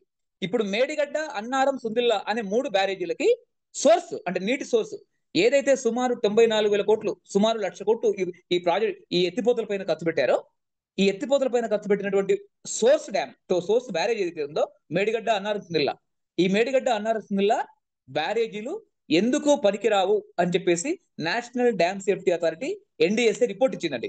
ఆ రిపోర్టు 400 పేజీలు ఇచ్చింది మొన్న ఇటీవలే. దానిపైన ఈ 3 బ్యారేజీల పైన సుప్రీంకోర్టు మాజీ న్యాయమూర్తి పినాకిని చంద్రఘోష్ ఒక ఏమంటారు దాన్ని కాళేశ్వరం అవినీతి పైన విచారణ జరుగుతుంది. ఈ దాంట్లో ఆ ఎన్డీఎస్ఏ రిపోర్ట్ సారాంశం ఏమిటి అంటే, ఈ ఏవైతే మేడిగడ్డలో 7వ బ్లాక్ లో మొత్తం పిల్లర్లు వివిధ దశల్లో లోతు కుంగిపోయాయో, ఆ కుంగిపోయినటువంటి పిల్లర్లని మొత్తం ఆ 7వ బ్లాక్ లో ఉన్నటువంటి 11 పిల్లర్లను మొత్తం కూల్చేసి, పియర్స్ అంటారు వాటి, పిల్లర్స్ అనద్దు, ఆ పియర్స్ ను మొత్తం గేట్లు పియర్స్ తో సహా కూల్చేసి అడుగు నుండి అవి మొత్తం కూడా మళ్ళీ కొత్తగా నిర్మిస్తే తప్ప బ్యారేజ్ పనికిరాదని చెప్పారు. ఒకవేళ కూల్చి నిర్మించిన కొత్తగా మిగతా 8 బ్లాకుల్లో ఉన్నటువంటి పిల్లర్స్ కిందికి కుంగవనే గ్యారంటీ లేదని చెప్పేసి ఎన్డీఎస్సీ చెప్పిందండి. ఈ విధంగా అన్నారం మేడిగడ్డలో కూడా సేమ్ ఇదే రిప్లికేట్ అవుతుంది, ఇదే తిరిగి పునరుద్ధానం అవుతుందని చెప్పేసి కూడా ఎన్డీఎస్సీ చెప్పింది. అది కూడా మేము ఇప్పుడే పునర్నిర్మించమని చెప్పలేము. పునరుద్ధరించడానికి కూడా ఒక ఎక్స్పర్ట్స్ కమిటీ, ఒక ఈ దేశంలో ఉన్నటువంటి చాలా అత్యంత విజ్ఞానదాయకమైనటువంటి సంస్థలతో ఒక ప్రత్యేకంగా ఒక కమిటీ వేసి ఆ కమిటీ ద్వారా మీరు ఆ రిపోర్ట్ వచ్చిన తర్వాత సిడబ్ల్యూసీకి ఇచ్చి, దాని తర్వాత వాళ్ళు ఏం చేశారంటే అప్పుడు నిర్మించాలి, అప్పుడు కూల్చడంలో కూడా పక్కదానికి ఏదైనా నష్టం జరిగితే మిగతా పక్కది మొత్తం కూల్చాల్సి వస్తుందని వాళ్ళు చెప్పారు. ఈ విధంగా ఈ రెండు Govardhan sir, sorry to interrupt you, will go to the point more precisely if you don't mind. Like అంటే మనం నంబర్స్ మాట్లాడదాం, ఎందుకంటే బడ్జెట్ గురించి మాట్లాడదాం అనుకున్నాం కదా, అట్లా రైట్ సార్. ఈ రెండు ఏవైతే ఉన్నాయో ఈ రాష్ట్రం కొలాప్స్ కావడానికి ప్రధాన కారణం, దీని పేరిట బ్యాంకుల నుంచి అప్పులు తెచ్చారు భారీ ఎత్తున, సెంట్రల్ గవర్నమెంట్ ఏజెన్సీస్ నుంచి, ఏది రూరల్ ఎలక్ట్రిఫికేషన్ నుంచి, ఇంకొక పవర్ ఫైనాన్స్ ఆర్గనైజేషన్ నుంచి సుమారు ఒక 60,000 కోట్లు తెచ్చారండి. బ్యాంకుల నుంచి సుమారు ఒక 50,000 కోట్లు తెచ్చారు. ఈ రోజు ఈ ప్రాజెక్టులో ఒక చుక్క నీరు కూడా ఈ రాష్ట్రం ఉపయోగించుకోవట్లేదు. 68 ఈ సంవత్సరం మొత్తం కూడా ఈ ప్రాజెక్ట్ ఐడిల్ గా ఉంది. అంటే ఇదంతా కూడా రాష్ట్రానికి ఒక డెడ్ వెయిట్ గా కొనసాగింది. ఇది అత్యంత కీలకమైనటువంటి విషయం ఈ రాష్ట్రం ఆర్థిక ఇబ్బందుల్లో ఉండడానికి, ఆర్థిక ఇబ్బందుల్లో పోవడానికి. దాంతో పాటు అంటే మిగతా సార్ యాక్చువల్లీ ఏంటంటే ఇప్పుడు మనము మీరు అన్న ప్రకారము కాళేశ్వరం ప్రాజెక్టు పైన నిజంగా చెప్పాలంటే చాలా పెద్ద టాపిక్ అండి. దాని గురించి ఒక రోజు మళ్ళీ మనము సీజన్ డైలాగ్ దానిపైన డిస్కస్ చేస్తాం. ప్రస్తుతానికి ఏంటంటే ఇప్పుడు మనకున్న పాయింట్, మనకున్న ఈ రోజు ఉన్న క్వశ్చన్ ప్రకారం మీరు అంటే ఏది మీరు ప్రభుత్వం లోపమా ప్రజల లోపమా అనేది మీరు కాస్త ఎలాబరేటెడ్ గా చెప్పాలని కోరుతున్నాను. ఖచ్చితంగా ఈ రాష్ట్ర ఆర్థిక వ్యవస్థని ఒక పథకం ప్రకారం దోచుకోవాలి, పథకం ప్రకారం దీన్ని కొల్లగొట్టాలి అనేటువంటిది అత్యంత ప్రధానమైన విషయం. రెండోది, ఇంకో ముఖ్యమైన విషయం ఏంటంటే, చంద్రశేఖరరావు గత 10 ఏళ్లలో తెలంగాణ రాష్ట్రం ఏర్పడిన తర్వాత పెట్టినటువంటి ప్రాజెక్టులన్నీ కూడా ఒకటి కూడా గ్రావిటీ ప్రాజెక్ట్ లేదండి. అన్ని కూడా ఎత్తిపోతల పథకాలే. వాటన్నిటిలో కూడా mega engineering and infrastructure Krishna Reddy ప్రధానమైన స్టేక్ హోల్డర్. ముఖ్యంగా కాళేశ్వరం ప్రాజెక్ట్ లో ఉన్నటువంటి పంప్ హౌస్లు మొత్తం ఆయనే, 80% పంప్ హౌస్లు ఆయన ఎత్తిపోతల ప్రాజెక్టులు ఎక్కడైతే చేపట్టారో అవన్నీ కూడా ఆయనే. ఈ విధంగా మొత్తం ఏంటి అంటే మొత్తం కనుక చూస్తే చాలా పథకాలు మనకు చాలా కనిపిస్తాయి. ఉదాహరణకు ఇప్పుడు సెక్రటేరియట్ అంత పెద్దగా కట్టాల్సిన అవసరం లేదండి. ఆ పాత సెక్రటేరియట్ మనకు బ్రహ్మాండంగా సరిపోతుండే, అది కూడా ఒక అన్సస్టైనబుల్. దాంతోపాటు ఎమ్మెల్యే భవనాల పేరు చాలా ఎమ్మెల్యే భవనాలు కట్టారు ప్రతి ఊళ్ళో క్యాంప్ ఆఫీసులని. ఆ క్యాంప్ ఆఫీసులు దాదాపు ఇప్పటి వరకు సగం అన్యూటిలైజ్డ్ గా ఉన్నాయి చాలా చోట్ల. ఈ విధంగా చాలా స్కీమ్స్ కూడా ఇప్పుడు రైతు బంధు ఉంది అనుకోండి, రైతు బంధు సాధారణంగా సినీ యాక్టర్లకు ఇవ్వాల్సిన అవసరం లేదు. సమయం అనలేదు సార్, అంటే మనకు సమయం లేదని కాబట్టి కాస్త మీకు నేను ఒకటే ఒక విషయం చెప్పి ముగిస్తాను. రైతు బంధు అనేది 5 నుంచి 10 ఎకరాల వరకు 10 ఎకరాల వాళ్ళకి ఇవ్వాలండి. ఈ రోజు రాష్ట్రంలో నిన్న మంత్రిగా చేసినటువంటి మల్లారెడ్డి ఒక క్యాపిటలిస్ట్ ల్యాండ్ లార్డ్, 450 ఎకరాలు 100 ఎకరాలు ఉంది ఆయనకి ఎందుకండి, ఈటల రాజేందర్కి ఎందుకండి? ఈ రోజు 100 ఎకరాలు భూములు ఉన్నటువంటి వాళ్ళు రైతు బంధు పొందారు, ఎన్ఆర్ఐలు రైతు బంధు పొందారు, తర్వాత సినీ యాక్టర్లు రైతు బంధు పొందారు, హైదరాబాద్ లో ఫామ్ హౌస్ల వాళ్ళు రైతు బంధు పొందారు. అంటే ఇవన్నీ అన్సస్టైనబుల్ ఎక్స్పెండిచర్. ఇది రాష్ట్రం యొక్క ఖజానా నాశనం కావడానికి రెండవది. ఇవన్నీ అత్యంత ప్రధాన కారణాలుగా ఉన్నాయి. మూడవది, ఇంకోటి చాలా కీలకమైనటువంటి విషయం. ఈరోజు ఏదైతే ఈ మిల్లర్లకి వడ్లు ఇచ్చేసి వాళ్ళ ప్రభుత్వానికి దగ్గరగా ఉన్నటువంటి వాళ్ళు అసలు వడ్లు తీసేసుకొని మళ్ళీ రైస్ ఇవ్వలేదండి. మొత్తం రాష్ట్ర వ్యాప్తంగా అదొక బిగ్ స్కాండల్. ఈ రోజు మొత్తం అదే ప్రభుత్వంలో ఉన్నటువంటి వాళ్ళు వాళ్ళతోని సెటిల్మెంట్లు చేయించుకొని సగం మంది రైస్ మిల్లర్లకి వాళ్ళు మాఫీ చేసేసారు. ఈ విధంగా భారీ ఎత్తున కొన్ని భారీ ఎత్తున కొన్ని లక్షల క్వింటల్ల వడ్లని అనేక మంది బీఆర్ఎస్ ఎమ్మెల్యేలు కానీ మిగతా వాళ్ళు కానీ రైస్ మిల్లర్లతో ఒప్పందం కుదుర్చుకొని చాలా భారీ ఎత్తున మొత్తం కొనేసేసారు. ఈ విధంగా మొత్తం రాష్ట్ర ఖజానా సివిల్ సప్లైస్ అంతా నాశనం చేసేసారు. ఈ విధంగా చాలా లూపోల్స్ ఉన్నాయి. ఇంకా మనం మైన్యూట్ కనుక చర్చిస్తే చాలా ఉన్నాయి. అందుకని మీరు విద్యా వైద్యాన్ని కనుక చూస్తే ఈ రకమైనటువంటి ఒక ఆర్థికమైనటువంటి అరాచకవాదం వల్ల ఏమైంది అంటే మొత్తం కొలాప్స్ అయిపోయింది విద్యా వైద్యం అంతా కూడా. రెండోది పవర్ సెక్టార్ సంబంధించినటువంటిది కూడా భారీ ఎత్తున ఇతర రాష్ట్రాల నుంచి పవర్ తెచ్చి ఈ రాష్ట్రంలో పవర్ ఇన్ఫ్రాస్ట్రక్చర్ ని పవర్ సంబంధించినటువంటి మౌలిక సదుపాయాలని అభివృద్ధి చేయకపోవడం వల్ల పవర్ సెక్టార్ కూడా అప్పులో కూరుకుపోయింది వాస్తవంగా. ఓకే అండి, థ్యాంక్ యూ. గోవర్ధన్ గారు, మీ సూచనలు ఏంటి? ఇప్పుడు లోపాలు ఉన్నాయని చెప్పారు, లోపాలు ఉన్నాయి, ఇది ప్రభుత్వ బాధ్యతనే ఎక్కువ కారణం అని చెప్పారు. మీ సూచన ఏంటి అసలు ఈ పరిస్థితి నుంచి అధిగమించడానికి? మీరు టాప్ మోస్ట్ వన్ సూచన ఏంటి చెప్పండి. అత్యంత ప్రధానమైనది గ్రావిటీ ప్రాజెక్టులు, సుస్థిరమైనటువంటి ప్రాజెక్టులు ఒకటి ఏర్పాటు చేయండి. అది వెరీ ఇంపార్టెంట్. నీటిపారుదల పథకాల్లో కూడా అన్సస్టైనబుల్ స్కీమ్స్ వాటిని ఇంట్రడ్యూస్ చేయడానికి లేదు. ఏదైనప్పటికీ కూడా అత్యంత లోతైనటువంటి పరిజ్ఞానం ఉన్నటువంటి సంస్థలతోటి ప్రాజెక్టు చేపట్టేటటువంటి సందర్భంలో ఒక ఎలాబొరేట్ చర్చ చేయాలి. రెండోది ఆర్థిక విషయాలకు సంబంధించి అప్పుడున్నటువంటి ప్రభుత్వంలో అంతులేని అవినీతి కొనసాగింది. ఈ రోజు కూడా అవినీతి భారీ ఎత్తున కొనసాగుతుంది. ఇది ప్రధానమైనది. ఈ అవినీతిని అరికట్టడంలో ఎవరికి చిత్తశుద్ధి లేదు. ఇది చాలా కీలకమైనటువంటి విషయం. తర్వాత అంటే ఆర్థికంగా బలపడడానికి అవసరమైనటువంటి మ్యానుఫ్యాక్చరింగ్ వ్యవస్థ, అంటే గ్లోబల్ ఇండస్ట్రియల్ మ్యానుఫ్యాక్చరింగ్ ఏదైతే ఉందో ఆ మ్యానుఫ్యాక్చరింగ్, ఇంటర్నేషనల్ మ్యానుఫ్యాక్చరింగ్ ని ఈ రాష్ట్రంలోకి తీసుకురావడంలో అప్పుడు కూడా విఫలమయ్యారు. ఇప్పుడు దాన్ని ఇంకా మనం పెంచి మ్యానుఫ్యాక్చరింగ్ ఎకానమీని మనం ఎక్కువ పెంచుకోవాల్సిన అవసరం ఉంది. గ్లోబల్ ఎక్స్పోర్ట్ అండ్ ఇంపోర్ట్ ఎకానమీని మనం ఎక్కువ డెవలప్ చేయాల్సిన అవసరం ఉంది. రెండోది విద్యా వైద్యానికి ఎక్కువ నిధులు కేటాయించాలి. ఓకే అండి. రమేష్ గారు, నేను లీవ్ అవుతున్నా కొద్దిగా. నేను యాక్చువల్గా ట్రావెలింగ్ లో ఉన్నాను, నేను అందువల్ల మీతో జాయిన్ కాలిపోయాను. నేను మళ్ళీ వీలైతే ఎంతసేపు ఉంటుందో డిస్కషన్? ఇక ఆల్మోస్ట్ ఎండింగ్ వచ్చింది. ఎండింగ్ వచ్చిందా? అంటే నేను అనుకోకుండా బయటకు వచ్చాను, అందువల్ల సమయానికి జాయిన్ కాలేదు. నా ఫ్రెండ్ ఇంట్లోంచి మాట్లాడుతున్నాను. Okay okay, all right, thank you. చాలా డీప్ అభిప్రాయం తెలియదు సార్. అంటే మ్యానుఫ్యాక్చరింగ్, ప్రభుత్వం మ్యానుఫ్యాక్చరింగ్ పరంగా దృష్టి పెట్టట్లేదు. స్మాల్ అండ్ మీడియం ఇండస్ట్రీస్ మీద ఎక్కువ బడ్జెట్ ఇన్వెస్ట్ చేయట్లేదు. కాబట్టి బడ్జెట్ రెవెన్యూ పెరిగే అవకాశాన్ని తగ్గే మార్గం ఉందని చెప్పారు. థ్యాంక్ యూ అండి. పాషం రాజగర్ sir, welcome to the meeting sir. దానికన్నా ముందు రమేష్ గారు, మీరు ఈ టాపిక్ పైన మీకు ఒపీనియన్ చెప్పండి సార్. మహేష్ బండా గారు. మహేష్ బండా గారు. Thank you very much everybody. Thank you very much everybody. అంటే నేను ఎక్కువ టైం తీసుకోను, ఎందుకంటే దీన్ని ఎంత చెప్పొచ్చు. ఒక గంట సేపు మాట్లాడుతూ ఈజీగా మాట్లాడతాను నేను. ఫస్ట్ పాయింట్ ఏంటంటే, ఎప్పుడైనా సరే టేక్ హోమ్ మెసేజ్, ఎవరికైనా ఇన్ఫర్మేషన్ ఇవ్వాలి, టేక్ హోమ్ మెసేజ్ ఇవ్వాలి. మనం ఎంత లాంగ్ మెసేజ్ పెట్టినా కూడా గవర్నమెంట్కు డబుల్ ఎట్లు వస్తాయి. అయితే సంపాదించుకోవాలి, లేకుంటే అప్పు చేయాలి. ఇది ఎవరికైనా, గవర్నమెంట్కైనా కాదు, ఏ ఇంటికైనా ఎవరికైనా ఇదే సందర్భం. లేకుంటే ఉన్న ఆశలు అమ్ముకోవాలి, అప్పులు చేయాలి, ఆశలు అమ్ముకోవాలి, కష్టపడాలి. ఈ మూడే పద్ధతులు ఉంటాయి, అది గవర్నమెంట్కే కానీ ఇంటికే కానీ. మన ప్రభుత్వం సెల్ఫ్ హెల్ప్ గ్రూప్స్ కి ఏమీ సపోర్ట్ చేయదు, కానీ ఎక్కడెక్కడైతే డబ్బు నాశనం చేసి ఖాళీగా బాంచేది ఉంటుందో అది చేస్తూ ఉంటాయి. ఇప్పుడు రైతు భరోసానే తీసుకుందాం, రైతు బందే తీసుకుందాం. రైతుకు విత్తనాలు కావాలి, రైతుకు మినిమల్ సపోర్ట్ ప్రైస్ కావాలి, రైతుకు ఎట్లా అంటే ఒక మంచి గోడౌన్స్ కావాలి, వాళ్ళకి అమ్ముకునే దానికి ఆ ప్రొక్యూర్మెంట్ మంచిగా ఉండాలి. ఇవి కావాలి.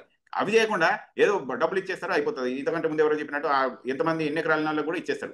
ల్యాండ్ సీలింగ్ తీసుకురావాలి, అది నెక్స్ట్ స్టెప్ లో, అది ఇప్పుడు మాట్లాడను, అది నెక్స్ట్ స్టెప్ లో మాట్లాడతాను. ఎందుకంటే ల్యాండ్ సీలింగ్ అనేది చాలా ఇంపార్టెంట్.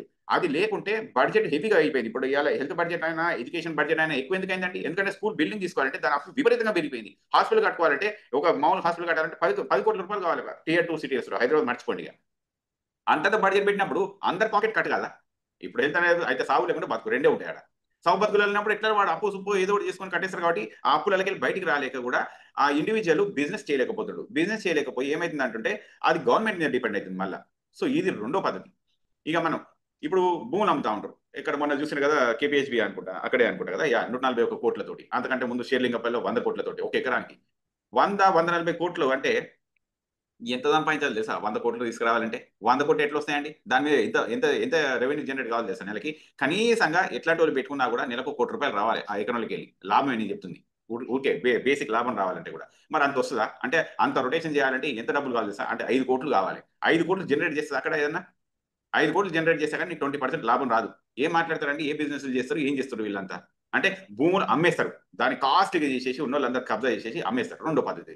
మూడో పద్ధతి, తెలంగాణ ప్రభుత్వం ఫస్ట్ డెవలప్ అయినప్పుడు 60,000-70,000 కోట్ల కాడను లోడ్ బడ్జెట్ అంటే బడ్జెట్ అక్కడ స్టార్ట్ అయింది మనది, అంటే మిగులు బడ్జెట్ అది కరెక్ట్ చెప్పాలంటే. కేసీఆర్ దిగిపోయేటప్పుడు 6,70,000 కోట్లు, 6,70,000 కోట్లు అంటే సంవత్సరానికి ఎంత 70,000 కోట్ల చొప్పున అప్పు చేసినట్టు 10 ఏళ్ళు. 60,000 కోట్లు అంటే సంవత్సరానికి 60,000 కోట్ల చొప్పున అప్పు చేసినండి. ఆయన మనిషా ఇంకేమన్నా నాకైతే తెలియదు అది. ఓకే, ఇది అత్యంత దరిద్రపు బిజినెస్ స్ట్రాటజీ అని చెప్పొచ్చు. దానికైనా ఏమేం చేసినా అందరికి తెలిసిందే. ఈ కాళేశ్వరం అది దాని కూడా ఏదో కట్టుకుంటూ వెళ్ళిపోయిండు, అందులో ఎక్కువ పోలేదు నేను.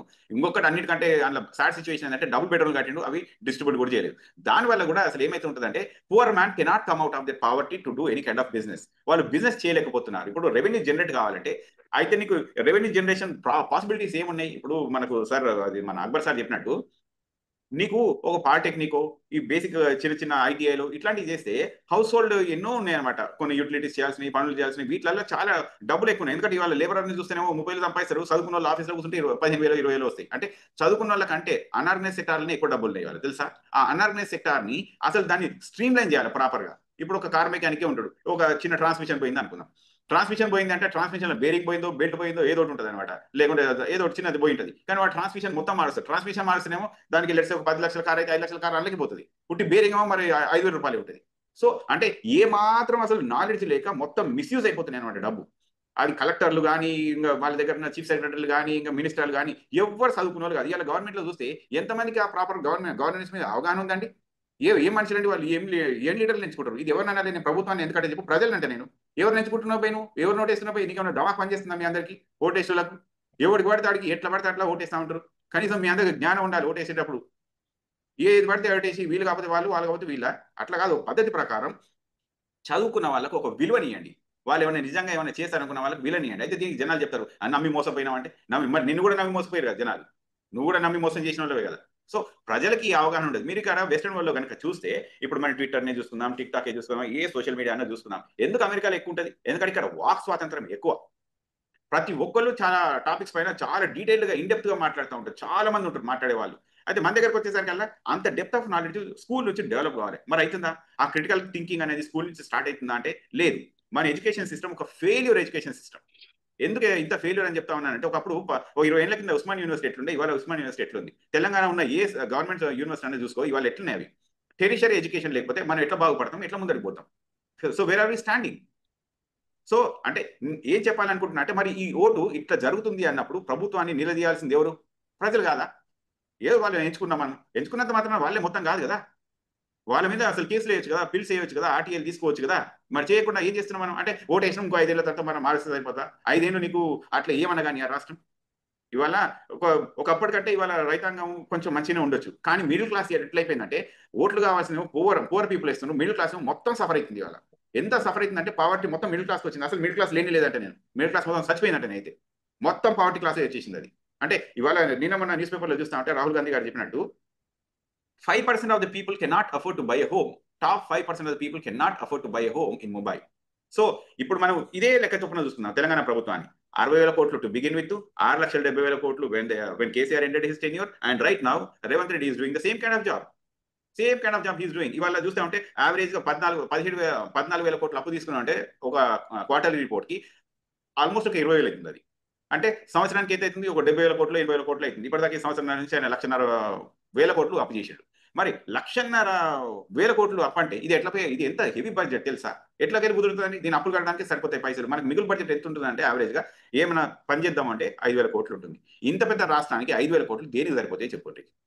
దేనికన్నా సరిపోతే సరిపో. మరి సరిపోయినప్పుడు వీళ్ళు ఏం చేస్తున్నారు? మళ్ళీ వెల్ఫేర్ స్కీమ్లనే ఇంకా ఊరుకుతున్నారు. అంతేగాని మరి రాజీవ్ యువ వికాసం ఉంది. రాజీవ్ యువ వికాసంలో ఎంతో మందికి సెల్ఫ్ హెల్ప్ గ్రూప్స్ లాగా వస్తాయి, వాళ్ళు ఎంటర్ప్రైనర్స్ లాగా తయారవుతారు. మరి ఆ బడ్జెట్ని ఆ 6,000 కోట్లని ఎందుకు ఆపినో చెప్పినా, దాన్ని ఆపి ఏం చేస్తున్నారో చెప్పు. వెల్ఫేర్ స్కీమ్లకు రైతు బంధుకి ఇవ్వబడికి కనీసం అది సగం ఒక 70% అది ఇచ్చి ఓ 30% పెడతాను. కొంత బిజినెస్ డెవలప్ అవుతుంది కదా, ఇటు జనాలు బిజినెస్ చేసుకుంటారు, ఇటు రెవెన్యూ జనరేట్ అవుతుంది కదా. మరి ఎందుకు చేయట్లేదు నువ్వు? అంటే all you want is like to show that like we did so many things. అంటే నేనేం చెప్పాలనుకుంటున్నా అంటే, ప్రజలకు ఏం కావాలనో వాళ్ళకి ఇయ్యరు, కానీ ఓట్లకి ఏం కావాలనో వాళ్ళు అవే చేస్తారు. సో ఓట్లకు చేసే పనులు ఎన్నేళ్ళు అయితే మనం ఆలోచించిన, అంటే ఇవాళ ఈ ప్యానల్ ఆఫ్ టీం ఎవరెవరైతే ఇక్కడ ఉన్నారో ఓట్ల గురించి ఆలోచించి ఓట్లు వేయించడానికి ఆలోచించే వాళ్ళని ప్రశ్నించడానికి రోజులు మిడిల్ క్లాస్ సఫర్ అవుతుంది, ఇంకా డౌన్ అవుతుంది. ఇవాళ ఎవరు కూడా ఒక పేరెంట్ స్కూల్కి పంపించాలంటే పంపించే స్థాయిలో లేడు, ఎందుకంటే that is beyond his limit. అట్లాగే హెల్త్ బడ్జెట్ అడిగితే మీ బీయింగ్ ఏ డాక్టర్, లైక్ నేను ఒక డాక్టర్, ఒక 20 years ప్లస్ నుంచి నేను practitioner, you understand. So what I mean to tell is నాకు 24 ఏళ్ళు ఆల్మోస్ట్ ప్రాక్టీస్ ఎక్స్పీరియన్స్ ఉంది. అంటే నేనేం చెప్తున్నాను అంటే ఇవాళ అది కుదరదు, హెల్త్ బడ్జెట్ అనేది తెలంగాణలో కుదరదు, అసలు ఎక్కడ కుదరదు. ఇక తెలంగాణకైతే ఈ రియల్ ఎస్టేట్ వల్ల అసలే కుదరదు. సో దీన్ని మనం ఒక కర్టైన్ చేయాలి, దీన్ని ఆపాలి అంటే మాత్రం ఒక ప్రాపర్ అనాలిసిస్ కావాలి. ఎట్లాంటి అనాలిసిస్ కావాలి అని ఎవరైనా అడిగితే దీనికి ఎట్లా అంటే నేను 2-3 పాయింట్లే చెప్తాను బిఫోర్ ఐ ఫినిష్. ఒకటేమో మన డెబిట్ బడ్జెట్, అంటే మన బర్డెన్ ఉంటుంది కదా, మన అప్పు తీసుకునే బర్డెన్ చాలా ఎక్కువ ఉంది, దీన్ని తగ్గించాలి.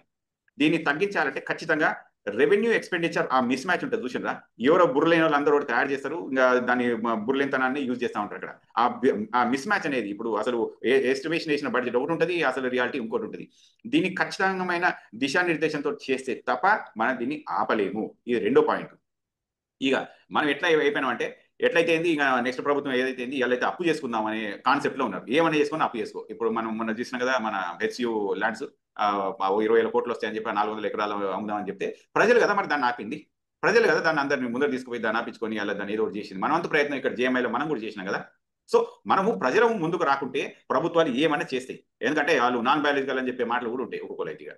సో ఆ నెక్స్ట్ స్టెప్ లో నేనేం చెప్పాలనుకుంటున్నాను అంటే మనము ఈ ఓవర్ రిలయన్స్ అండ్ బారోయింగ్ అనే దాన్ని తగ్గించాలి అంటే మనం ఖచ్చితంగా ప్రొజెక్షన్స్ మనము ఎంప్లాయ్మెంట్ స్కీమ్స్ చూపించుకోవాలి. మనం ఎట్లా అంటే బిజినెస్ ఎంటర్ప్రీనర్స్ నే డెవలప్ చేసేది ఉంటుంది. తర్వాత వెల్ఫేర్ స్కీమ్స్ ను కొంత డిలే చేయొచ్చు. ఇట్ ఈస్ నాట్ లైక్ అంతకంటే ముందు ఇన్ని వెల్ఫేర్ స్కీమ్స్ ఉన్నాయా? ఇవాళ మనకున్న వెల్ఫేర్ స్కీమ్స్ ఒక 20 ఏళ్ల కింద ఇప్పుడు రాజశేఖర రెడ్డి గారు మొదలు పెట్టినప్పుడు, అంతకంటే ముందు చంద్రబాబు నాయుడు గారు ఉన్నప్పుడు ఇంత ఉన్నాయా? లేవు కదా. మరి లేకున్నా ప్రజలు బతికారు కదా, ఎవరి పని వాళ్ళు చేసుకున్నారు కదా.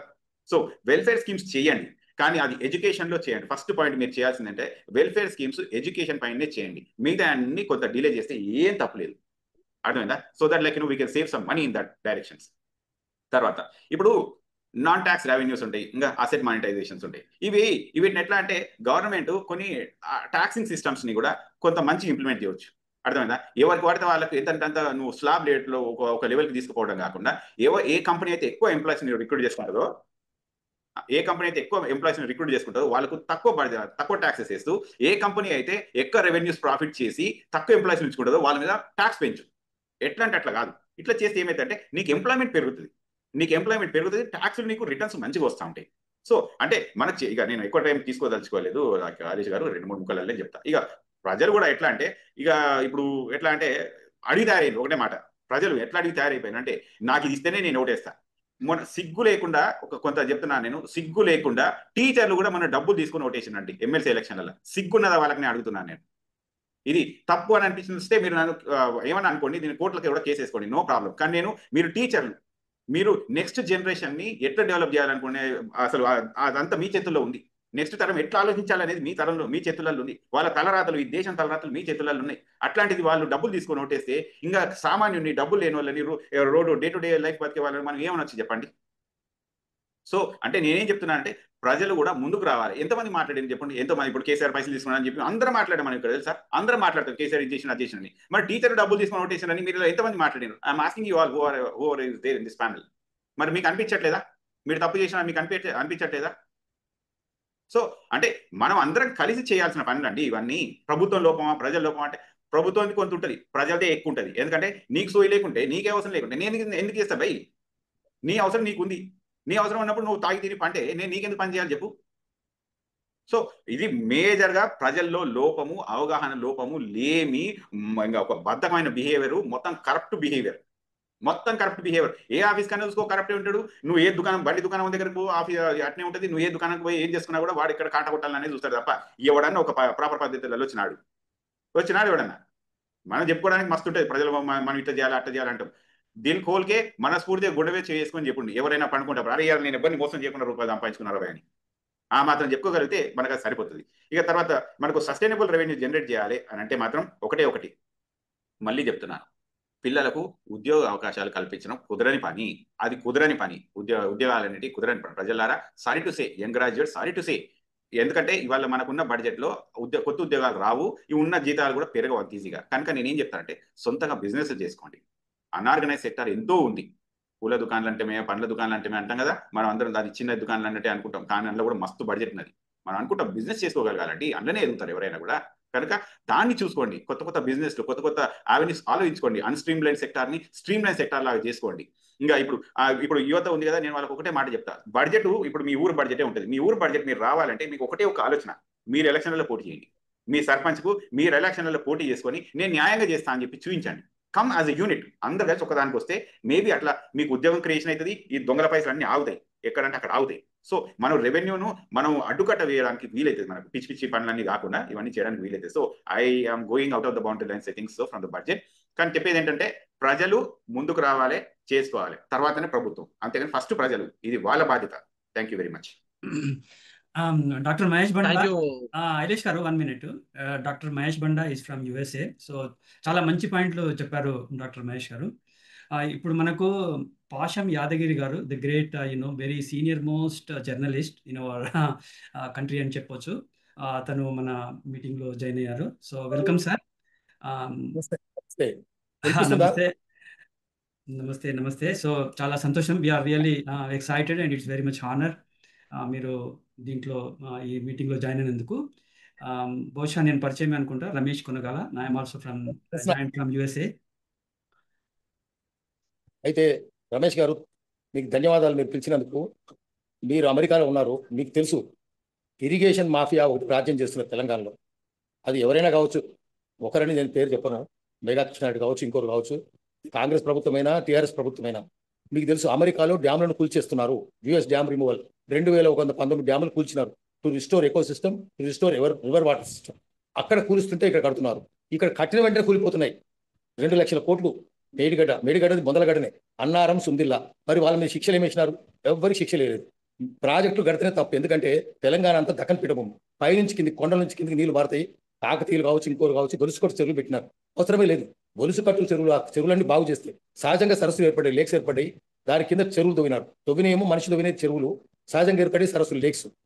అవన్నీ ఉండగా, గొలుసుకట్టు చెరువులు ఉండగా పూర్వం ఎంత అద్భుతంగా జరిగింది. ఇప్పటికి కూడా చెరువుల కింద వ్యవసాయం చేస్తే ఎకరాకు 5,000 రూపాయలే అవుతుంది. ప్రాజెక్టుల కింద చేస్తే 5 లక్షల రూపాయలు అవుతుంది. 5 లక్షల రూపాయలు కట్టలేక రైతులు వాళ్ళు ఆత్మహత్యలు చేసుకుంటారు. ఆత్మహత్యలు నివారించాలంటే ముందు మళ్ళీ చెరువుల కుంటలు బాగు చేయండి. అడుగడుగున ఒక చెరువుల కుంటలు చేయొచ్చు. చెరువుల కుంటలన్నీ ఆక్రమించినారు. హైదరాబాద్ చుట్టుపక్కల వేరే చెరువులు పోయినాయి, గ్రామాల్లో కూడా పోయినాయి. దాని విస్తీర్ణం తగ్గింది. అది ఎందుకు చేసినారు? ఒకటి. రెండవది, మళ్ళీ ప్రొడక్షన్ ఎకానమీ పునరుద్ధరించాలి. ఒక పద్ధతి ప్రకారం ప్రొడక్షన్ ఎకానమీ ముందు వ్యవసాయ ఉత్పత్తి పునరుద్ధరించాలి. వ్యవసాయ ఉత్పత్తి గ్రామానికి ఆర్థిక వ్యవస్థ చేసినారు. ప్రణాళిక ప్రకారమే చేసినారు. హైదరాబాద్ చుట్టుపక్కల తెలంగాణలో డీఇండస్ట్రియలైజేషన్, డీమ్యానుఫ్యాక్చరింగ్ జరిగింది. ఏమేమి పరిశ్రమలు మూసేసినారు? ఆల్విన్, ఐడియల్, ఐడిపిఎల్, ప్రాగట్ మిల్స్, రిపబ్లిక్ కోర్, డిబిఆర్ మిల్, నేతస్ మిల్, లాయన్జాయ్ mill, Nizam sugar, Sirpur college, Ramagundam అన్ని మూసిపారేసినారు. హైదరాబాద్ చుట్టుపక్కల ఉన్న పారిశ్రామిక వాటికలు, ఇండస్ట్రియల్ ఎస్టేట్స్ అన్నింటినీ శ్మశాన వాటికలు చేసినారు. ఒక్క చోట ఇండస్ట్రీ ఉందా చెప్పండి? సనత్ అంటేనే ఉర్దూలో ఇండస్ట్రీ. సనత్ నగర్లో ఒక ఇండస్ట్రీ లేదు. ఆజామాబాద్, దాని చార్మినార్ చౌరస్తా అంటున్నాము, అక్కడ ఒక ఇండస్ట్రీ లేదు. పటంచెరులో ఒక ఇండస్ట్రీ లేదు. చెర్లపల్లిలో లేదు. కొత్తూరు ఇండస్ట్రియల్ ఎస్టేట్లో ఒక పరిశ్రమ లేదు. కాడ్డాన్ ఇండస్ట్రియల్ ఎస్టేట్లో ఒక పరిశ్రమ లేదు. ఇవన్నీ ఎందుకు మూసేసినారు? ఈ మళ్ళీ తిరిగి తెరవాలి కదా. కేసీఆర్ ఏం చెప్పినాడు? వాళ్ళు డీఇండస్ట్రియలైజేషన్ చేసినారు, మేము రీఇండస్ట్రియలైజేషన్ చేసినామన్నాడు. చేస్తామన్నాడు. చేసినాడా? చేయలేదు. టీఆర్ఎస్ వాళ్ళు చేయలేదు. కాంగ్రెస్ వాళ్ళు చేస్తున్నారా? చేయలేదు. ముందు ఉపాధి కల్పించాలంటే గ్రామాల్లో ఆర్థిక వ్యవస్థను, అంటే ముందు వ్యవసాయ ఉత్పత్తి ఉండాలి, వ్యవసాయ అనుబంధ పరిశ్రమలు ఉండాలి, కాటేజ్ ఇండస్ట్రీస్ ఉండాలి, ఎవరి కాళ్ళ మీద వాళ్ళు ఉండాలంటే అవన్నీ చేస్తూ మళ్ళీ రివర్స్ మైగ్రేషన్ మొదలవుతుంది. పట్టణాలకు వలస వచ్చినారు. తెలంగాణలో 70% మంది పట్టణాలకు వలసపోయినారు. అది హైదరాబాద్ అని కానక్కర్లేదు, బెంగళూరు, వరంగల్ కావచ్చు, భువనగిరి కావచ్చు, ఏ ఊరైనా కావచ్చు, పెద్దపల్లి కావచ్చు, ఏ ఊరైనా. ఇట్లా వలస వచ్చిన వాళ్ళను ఏం చేస్తున్నారు? తెలంగాణ సంపద కుదవలేదండి. ఇప్పుడు ఒక ఆదిలాబాద్ జిల్లా చూసుకున్నాం, 5 నదులు ఉన్నాయి అక్కడ. గోదావరి, ప్రాణహిత, పెంగంగా, గడం, వరదా నది. 14 వాగులు ఉన్నాయి. నల్లవాగు, సలివాగు, శుద్ధవాగు, పెద్దవాగు, వట్టివాగు, స్వర్ణవాగు, తాడితొరవాగు, సాత్నారవాగు, సాత్పురవాగు. 8 జలపాతాలు. ఉచ్చర జలపాతం, కుంటాల జలపాతం, నల్లగుండం, గాయత్రి, కొరటికల్. ఇట్లా అపారమైన, it is very rich in biodiversity of plant species, very rich in biodiversity of Animal species, very rich in biodiversity even human species కూడా. ఎన్ని రకాల జాతులు ఉన్నాయి అక్కడ మనం అనుకుందాం. గోండు, రాజా గోండు, కొలాం, తోటి, ఆందు, నాయకపోడు, పూజారి పర్తాన్, మథుర, లంబాడి, మళ్ళీ మామూలు ప్రజలు కూడా. ఇంత పెట్టుకొని ఎందుకు దరిద్రం ఉన్నది? ఎక్కడైనా జిల్లాలో, ప్రతి జిల్లాలో అపారమైన సంపద ఉంది. దాన్ని మొత్తం నాశనం చేసినారు. కరీంనగర్ జిల్లా పోతే కొండలన్నీ కొట్టేసినారు, ఇసుకంతా ఎత్తుకుపోయినారు, ఓపెన్ కాస్ట్ చేసి బొగ్గంతా ఎత్తుకొని పోతున్నారు, అడవులన్నీ కొట్టేసినారు. ఇంత సర్వనాశనం జరుగుతుంటే ఏం చేసినారు? ఒక్క నేరల చుట్టుపక్కలనే ఇసుక లారీల కింద పడిపోయి 92 మంది చచ్చిపోయినారు. ఒక నేరల ఊర్లోనే 35 మంది చచ్చిపోయినారు. ఇంత విధ్వంసం జరుగుతుంటే సివిల్ సొసైటీ ఏం చేస్తుంది? ముందు చదువుకున్న అడుగుదాం మనం, ఎందుకు మౌనంగా ఉన్నారు? ద్రౌపది గుడ్డలు ఎత్తుంటే భీష్ముడు, భీష్మాచార్యుడు, ద్రోణాచార్యుడు, కృపాచార్యుడు, అశ్వత్థామ ఒక్క నోరిప్పలేదు. అట్నే చదువుకున్నాడు ఎవ్వరు నోరిపడు. చదువుకున్నలే తప్పు, గల్లాబెట్టాడు, మిడిల్ క్లాసే తప్పు. అందుకని పరిశ్రమలన్నీ చేసి మొత్తం ఈరోజు ఆంధ్ర పెత్తనమే, సినిమా ఇండస్ట్రీ అంతా ఆంధ్రలోనే ఉంది. మొత్తం దొంగలు, మనం చూసిన గద్దరవాడులు దొంగలు లంగలు లఫంగలకి ఇచ్చినారు. అదేవిధంగా ఒక్క సివిల్ సొసైటీ ఎవరు మాట్లాడు, చదువుకున్నాడు ఎవరు మాట్లాడు. అదేవిధంగా మొత్తం విద్య అంతా ఆంధ్రలోనే ఉంది. చైతన్య నారాయణది. వైద్యం కూడా మొత్తం వాళ్ళది కార్పొరేట్, దాంట్లో అమెరికన్ కంపెనీలు వచ్చేసినాయి, కేర్ కూడా అమెరికా అయిపోయింది. ఇంత జరుగుతుంటే మిడిల్ క్లాస్ ఎందుకు మౌనంగా ఉంటున్నది? మిడిల్ క్లాస్ కూడా పట్ట కొట్టాలి. చదువురానికి ఏం తెలుసు, రోడ్లు ఉడిస్తానికి ఏం తెలుసు, ఆదివాసులకు ఏం తెలుసు, ఊళ్ళో వ్యవసాయం చేసుకుంటున్న తెలుసు, చేనేత కార్మికులు ఆత్మహత్య చేసుకునే వానికి ఏం తెలుసు, చెట్లకి కలుగేసే వానికి ఏం తెలుసు. చదువుకున్న దొంగలు. చదువుకున్న వాళ్ళు అప్పుడు మాట్లాడలేదు, ఇప్పుడు మాట్లాడలేదు, జనాన్ని చైతన్యం చేయరు. మాలాంటి వాళ్ళు మాట్లాడితే ఏమండి మీకేం పని పాటలేదు అంటారు. అందుకని ముందు మిడిల్ క్లాస్ మేర్కొనాలి. మనం ఓటర్ని కాదు అడగాల్సింది. అన్ని పార్టీలు టికెట్లు అమ్ముకుంటున్నాయి, దొంగలు లంగలు లఫంగలకు 100 కోట్లు తీసుకుని లోక్సభ, 50 కోట్లు తీసుకుని అసెంబ్లీ. దొంగల క్లెప్టోక్రసీ అయింది దేశంలో. క్లెప్టోక్రసీ అంటే రూల్ బై థీవ్స్, డెమోక్రసీ లేదు, క్లెప్టోక్రసీ ఉంది. ఉన్నప్పుడు మిడిల్ క్లాస్ చదువుకున్న వాళ్ళు ప్రశ్నించారు, గల్లాబట్టి అడగాలి. మౌనంగా ఎందుకుంటున్నారు? అందుకని మౌనంగా ఉన్న వాళ్ళు కుమ్మక్కన్నట్టు. Silence is connivance, connivance is betrayal, betrayal is sin. అందుకని ముందు జనాన్ని మేల్కొల్పుదాం, చదువుకున్న వాళ్ళు మేల్కొల్పుదాం, చదువుకున్న వాళ్ళని గల్లాబట్టి అడుగుదాం. వాళ్ళు గల్లాపెట్టలు నింపుకుంటే మన గౌరవ గల్లా ఎందుకు ఇప్పట్లేదు, నోరు ఎందుకు ఇప్పట్లేదు? అందుకని గట్టిగా అడగాలి. సివిల్ సొసైటీ మేల్కొంటేనే సమాజం మేల్కొంటుంది, సమాజం బాగుపడుతుంది. ఈ తప్పులని మీరు చూస్తున్నారు. యూరోపియన్లు అన్ని డ్యాములు కూల్చేస్తున్నారు. అమెరికాలో 2019 డ్యాములు కూల్చేసినారు. ఇక్కడ కడుతుంటే మిడిల్ క్లాస్ ఎందుకు అడగదు? తప్పని ఎందుకు అనదు? ఇన్ని కూల్చేస్తుంటే. అందుకని మనము జనానికి ఉమ్మడి రాజకీయ చైతన్యం, collective political consciousness of the people కలిగించాలి. తర్వాత సాలిడారిటీ బేస్డ్ స్ట్రగుల్స్ ఉన్నారు. ప్రజల మధ్య సంఘీభావం లేనే లేదు, ఏ కులాల మధ్యన కూడా లేదు. బీసీ కులాల మధ్య లేదు, అగ్ర కులాల మధ్య లేదు. అగ్ర కులాలు ఆత్మహత్య, రైతు ఆత్మహత్య చేసుకుంటే ఎవడు పోడు, గౌరు ఆత్మహత్య చేసుకుంటే ఎవడు పోడు. ఎవ్వరు సాలిడారిటీ ముందు ఉండాలి, ప్రజలందరి మధ్య ఉండాలి, కులాలకు అతీతంగా ఉండాలి. అప్పుడు ప్రజల మధ్య సంఘీభావం ఉండాలి, ప్రజల ఉమ్మడి రాజకీయ చైతన్యం ఉండాలి, అన్ని సమస్యలు పరిష్కారం అవుతాయి. నమస్కారం. ఇంతకంటే ఎక్కువ చెప్పదలుచుకో, ఇంకా వివరాలు పోవాల్సిన అవసరం లేదనుకుంటున్నాను. థ్యాంక్ యూ పాషం యాదగిరి గారు. సో మీ యొక్క వీడియోలు ఎప్పటికీ మా టీం అంతా చూస్తుంటాము. రియల్లీ మీ యొక్క సూచనలు చాలా ఆమోదించబడినవి. రియల్లీ మనం ఆ దిశగా మనం ప్రయత్నం చేయాల్సినటువంటి అవసరం కూడా చాలా ఉంది. So definitely it's a serious, మీరు ఒక అటెన్షన్ డ్రా చేశారు ఈ యొక్క ప్యానెల్ ని కూడా. Thank you very much. మీరు వెనక బుద్ధుని బొమ్మ పెట్టుకున్నారు, నాకు చాలా సంతోషంగా ఉంది. బుద్ధుడు 4 మాటలు చెప్పినాడు, మీరు గుర్తుపెట్టుకోండి. మీకు దాన్ని మెడిసిన్కి అప్లై చేసి చెప్తాను. బుద్ధుడు ఏం చెప్పినాడంటే, బుద్ధుడు ఏం చెప్పినాడంటే దుఃఖ సత్య అంటే రోగం ఏంటో కనిపెట్టండి, అది డయాగ్నాసిస్. అది రోగం ఎందువల్ల వచ్చిందో దుఃఖ సముదాయ సత్య అంటే మెడిసిన్లో చెప్పాలంటే ఏటియాలజీ, ఏ బ్యాక్టీరియా వల్ల, ఏ వెక్టర్ వల్ల వచ్చింది కనిపెట్టాలి. దుఃఖ నిరోధ సత్య ఏ మందుకు చేస్తుంది, ఏ డ్రగ్కు చేస్తుంది కనిపెట్టాలి. 4వది మార్గ సత్య అంటే ప్రిస్క్రిప్షన్. ఇందుకు చదువుకున్న వాళ్ళు ఈ 4 నేర్చుకోవాలి, బుద్ధుని బాటలో పోవాలి. పోయి డయాగ్నాసిస్, ఏటియాలజీ, ప్రాగ్నాసిస్, దాన్ని దుఃఖ నిరోధ సత్య అన్నారు. తర్వాత ప్రిస్క్రిప్షన్. ఈ 4 చదువుకున్న వాళ్ళు చేయాల్సిన వాళ్ళు తమ బాధ్యతను వదిలేసినారు. This serious dereliction of duty. అందుకని మిడిల్ క్లాస్ వాళ్ళను చదువుకున్ననే గల్లాబట్టి అడగాలి, అప్పుడు సమాజం బాగుపడుతుంది. నమస్కారం. Absolutely, great points. నైలేష్ గారు proceed. Sir thank you Pasham Yadagiri sir. మీ విలువైన సమయాన్ని కేటాయించి మీ విలువైన మాటలతోటి మన అందరినీ చైతన్యపరిచినందుకు ధన్యవాదాలు సార్. అదేవిధంగా ఇప్పుడు మన టీం మెంబర్ అయిన సురేందర్ గారు ఉన్నారు. సురేందర్ గారు, మన రాష్ట్ర ప్రభుత్వం ఆర్థికంగా దెబ్బతినడానికి కారణాలు ప్రభుత్వమా ప్రజల అనే చెప్పండి సార్.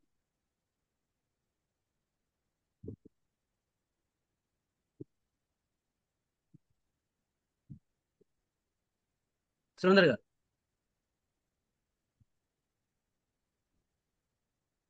హలో, వినపడుతుందా? సార్ వినపడుతుందా? వినపడుతుంది. అవును సార్. అందరికీ ధన్యవాదాలు. మన రాష్ట్రం ఆర్థికంగా దివాలా తీయడానికి కారకులు ప్రజలు కానే కాదు, పాలకులే కారణం. కానీ తెలంగాణ ఉద్యమం తెచ్చుకున్నది ఇట్లాంటి జరగకుండా. ముఖ్యంగా పరిపాలనలో ప్రజల భాగస్వామ్యం ఉంటే ఏం చేయాలో తెలుస్తుంది. అసలు ఎక్కడ ప్రజల భాగస్వామ్యం ఉంచలేరు. ప్రజల భాగస్వామ్యం ఉంటే ఇప్పుడు పాషం యాదగిరి గారు అన్నట్టు అంటే జవాబుదారీతనం లేని పరిపాలన అంటే పాలకులు అక్కడ తయారైపోయింది. అయితే నాకు అనిపిస్తుంది, అంటే మన జేఎంఐ కూడా అనుకున్నాం కదా, మనకు అనిపిస్తుంది తెలంగాణ ఇచ్చింది ఆర్టికల్ 3, అది రాజ్యాంగబద్ధంగా అని అనుకున్నప్పుడు అన్ని రాజ్యాంగబద్ధంగానే అవుతాయని ప్రజలకు చెప్పాలి కదా. కనీసం ఈ ఉద్యమం తర్వాత అన్న ఈ పాలకులు ప్రభుత్వాలు ఏర్పరిచారు.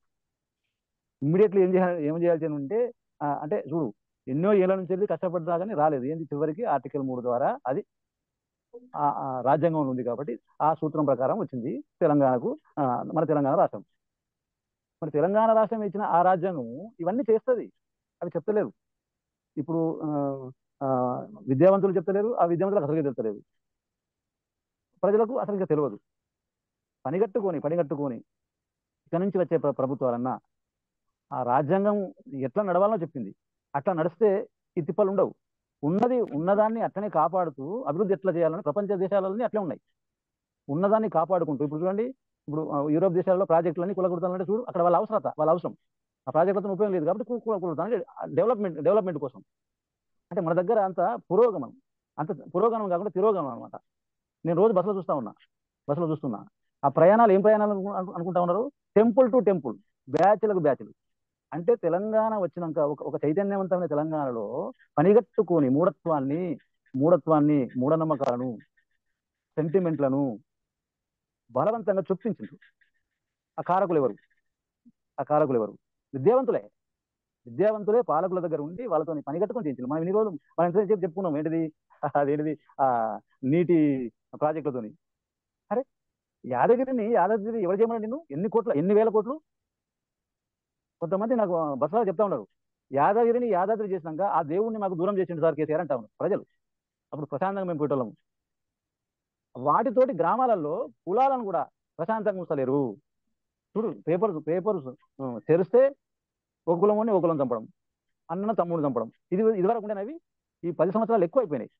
అంటే పనిగట్టుకొని ప్రజలను మూఢత్వంలో దింపింది తెలంగాణ ఉద్యమం. అందుకోసం కాదు ప్రజల భాగస్వామ్యంతో ప్రజాస్వామ్యబద్ధంగా పరిపాలన జరగాలని చాలా మంది త్యాగాలతోటి, వాళ్ళ ఆలోచనతో ఉద్యమం మొదలైతే ఆ ఉద్యమం పేరు మీద ఒక రాజకీయ పార్టీ పుట్టి, ఆ రాజకీయ పార్టీ ఇట్లా ఈ తెలంగాణను ఆర్థికంగా దివాలా తీయడం కాదు, మానసికంగా కూడా దివాలా తీయిస్తా ఉన్నది. అక్కడ ఇప్పుడు దానికి సంబంధించి ఇప్పుడు పౌర సమాజం ఇప్పుడన్నా మేల్కొని ఎంత మేరకైతే అంత మేరకు, అది గ్రామ ప్రాంతంలో లేకుంటే పట్టణ ప్రాంతంలో ఏదో ఒక మూలన కొన్ని ప్రాంతాలను కేటాయించుకొని ఈ లోటును పూడ్చడానికి తక్షణమే పనిచేయవలసిన అవసరం ఉన్నది. అందరు కలిసి దానికోసం అందరూ ముందుకు రావాల్సిన అవసరం ఉంటుంది. ముఖ్యంగా నేను పాశ్చాత్యను నేను నిజంగా అంటే వాటిని ఏమంటారంటే చతురార్య సత్యాలు అంటారు, బుద్ధునికి సంబంధించినవి చతురార్య సత్యాలు. ఆ చతురార్య సత్యాలే ఇప్పుడు ప్రపంచాన్ని మొత్తం నడుపుతా ఉన్నాయి. వాస్తవానికి చతురార్య సత్యాలే ప్రపంచాన్ని నడుపుతా ఉన్నాయి. అది ప్రపంచం గ్రహించింది కానీ ఈ దేశం గ్రహించలేదు. ప్రపంచం గ్రహించింది, ఈ దేశం గ్రహించలేదు. ఆ ఒకవేళ గ్రహిస్తే ఆ గొలుసుకట్టు చెరువు నిర్మాణాన్ని కాపాడుకుంటాం. గొలుసుకట్టు అప్పుడు ఏ పరిపాలన ఉండే? ప్రజలే భాగస్వాములై ఆ గొలుసుకట్టు నిర్మాణాలను చేసుకున్నారు కాబట్టి ఆ సుభిక్షంగా నడిచింది తెలంగాణ అంతా. ప్రపంచంలో ఒక ధనిక దేశంగా కూడా ముందుకు పోయింది. కాబట్టి ఇప్పటికైనా మనం ఏదైతే మన పెద్దలు ముఖ్యంగా బాబాసాహెబ్ అంబేద్కర్ ఆధ్వర్యంలో నిర్మాణం చేసుకున్న భారత రాజ్యాంగాన్ని పర్సన్ టు పర్సన్ అందిస్తే తప్పకుండా ఇట్లాంటి లోటు బడ్జెట్లు ఉండవు. ఎందుకంటే మనం చూస్తున్నాం, మీకు నేను ఒకటి చెప్పాలి, ఇంత చైనా ఆ వస్తువులను బయటకు మీకు తెలుసా? మా ఆర్టీసీలో ఈ మధ్యలో మేడ్ ఇన్ చైనా టిమ్ములు తీసుకొచ్చి మాకు అందజేసిండు. ఎన్ని టిమ్ములు తెలుసా అవి? అంటే చెప్పేది ఒకటి చేస్తాను, చేసేది ఒకటి చేస్తా ఉన్నారు. ప్రజలను మొత్తం కన్ఫ్యూజ్ చేస్తా ఉన్నారు, కన్విన్స్ చేస్తా ఉన్నారు, లేకపోతే ఖతం చేస్తా ఉన్నారు. కాబట్టి అది రాష్ట్ర ప్రభుత్వాలైనా కేంద్ర ప్రభుత్వాలైనా ఇట్లా ప్రజలను దగా చేస్తా ఉన్నాయి, మోసం చేస్తా ఉన్నాయి, పరిపాలన చేస్తలేరు. ఒక రాజ్యాంగం ఉంటే రాజ్యాంగబద్ధంగా రూల్ ఆఫ్ లా ప్రకారం నడుచుకోమని చెప్పాలి పరిపాలకుడు అంటాడు. వాడు ఫస్ట్ నడుచుకోవాలి, ప్రజలను కూడా నడుచుకోమని చెప్పాలి. అది అయితే లేదు. దానికోసం అట్లా పనిచేస్తే ఇంకా వచ్చే ప్రభుత్వాలైనా లోటు బడ్జెట్లను కాదు, మిగులు బడ్జెట్లతోనే పరిపాలన అవుతుంది. ముఖ్యంగా తెలంగాణ సుభిక్షం ఉంటుందని చెప్పి నేను చెప్తూ ముగిస్తున్నాను. ధన్యవాదాలు. ధన్యవాదాలు సురేందర్ గారు. ధన్యవాదాలు సార్. ఇక మనతో పాటు నరేందర్ గారు ఉన్నారు. నరేందర్ గారు.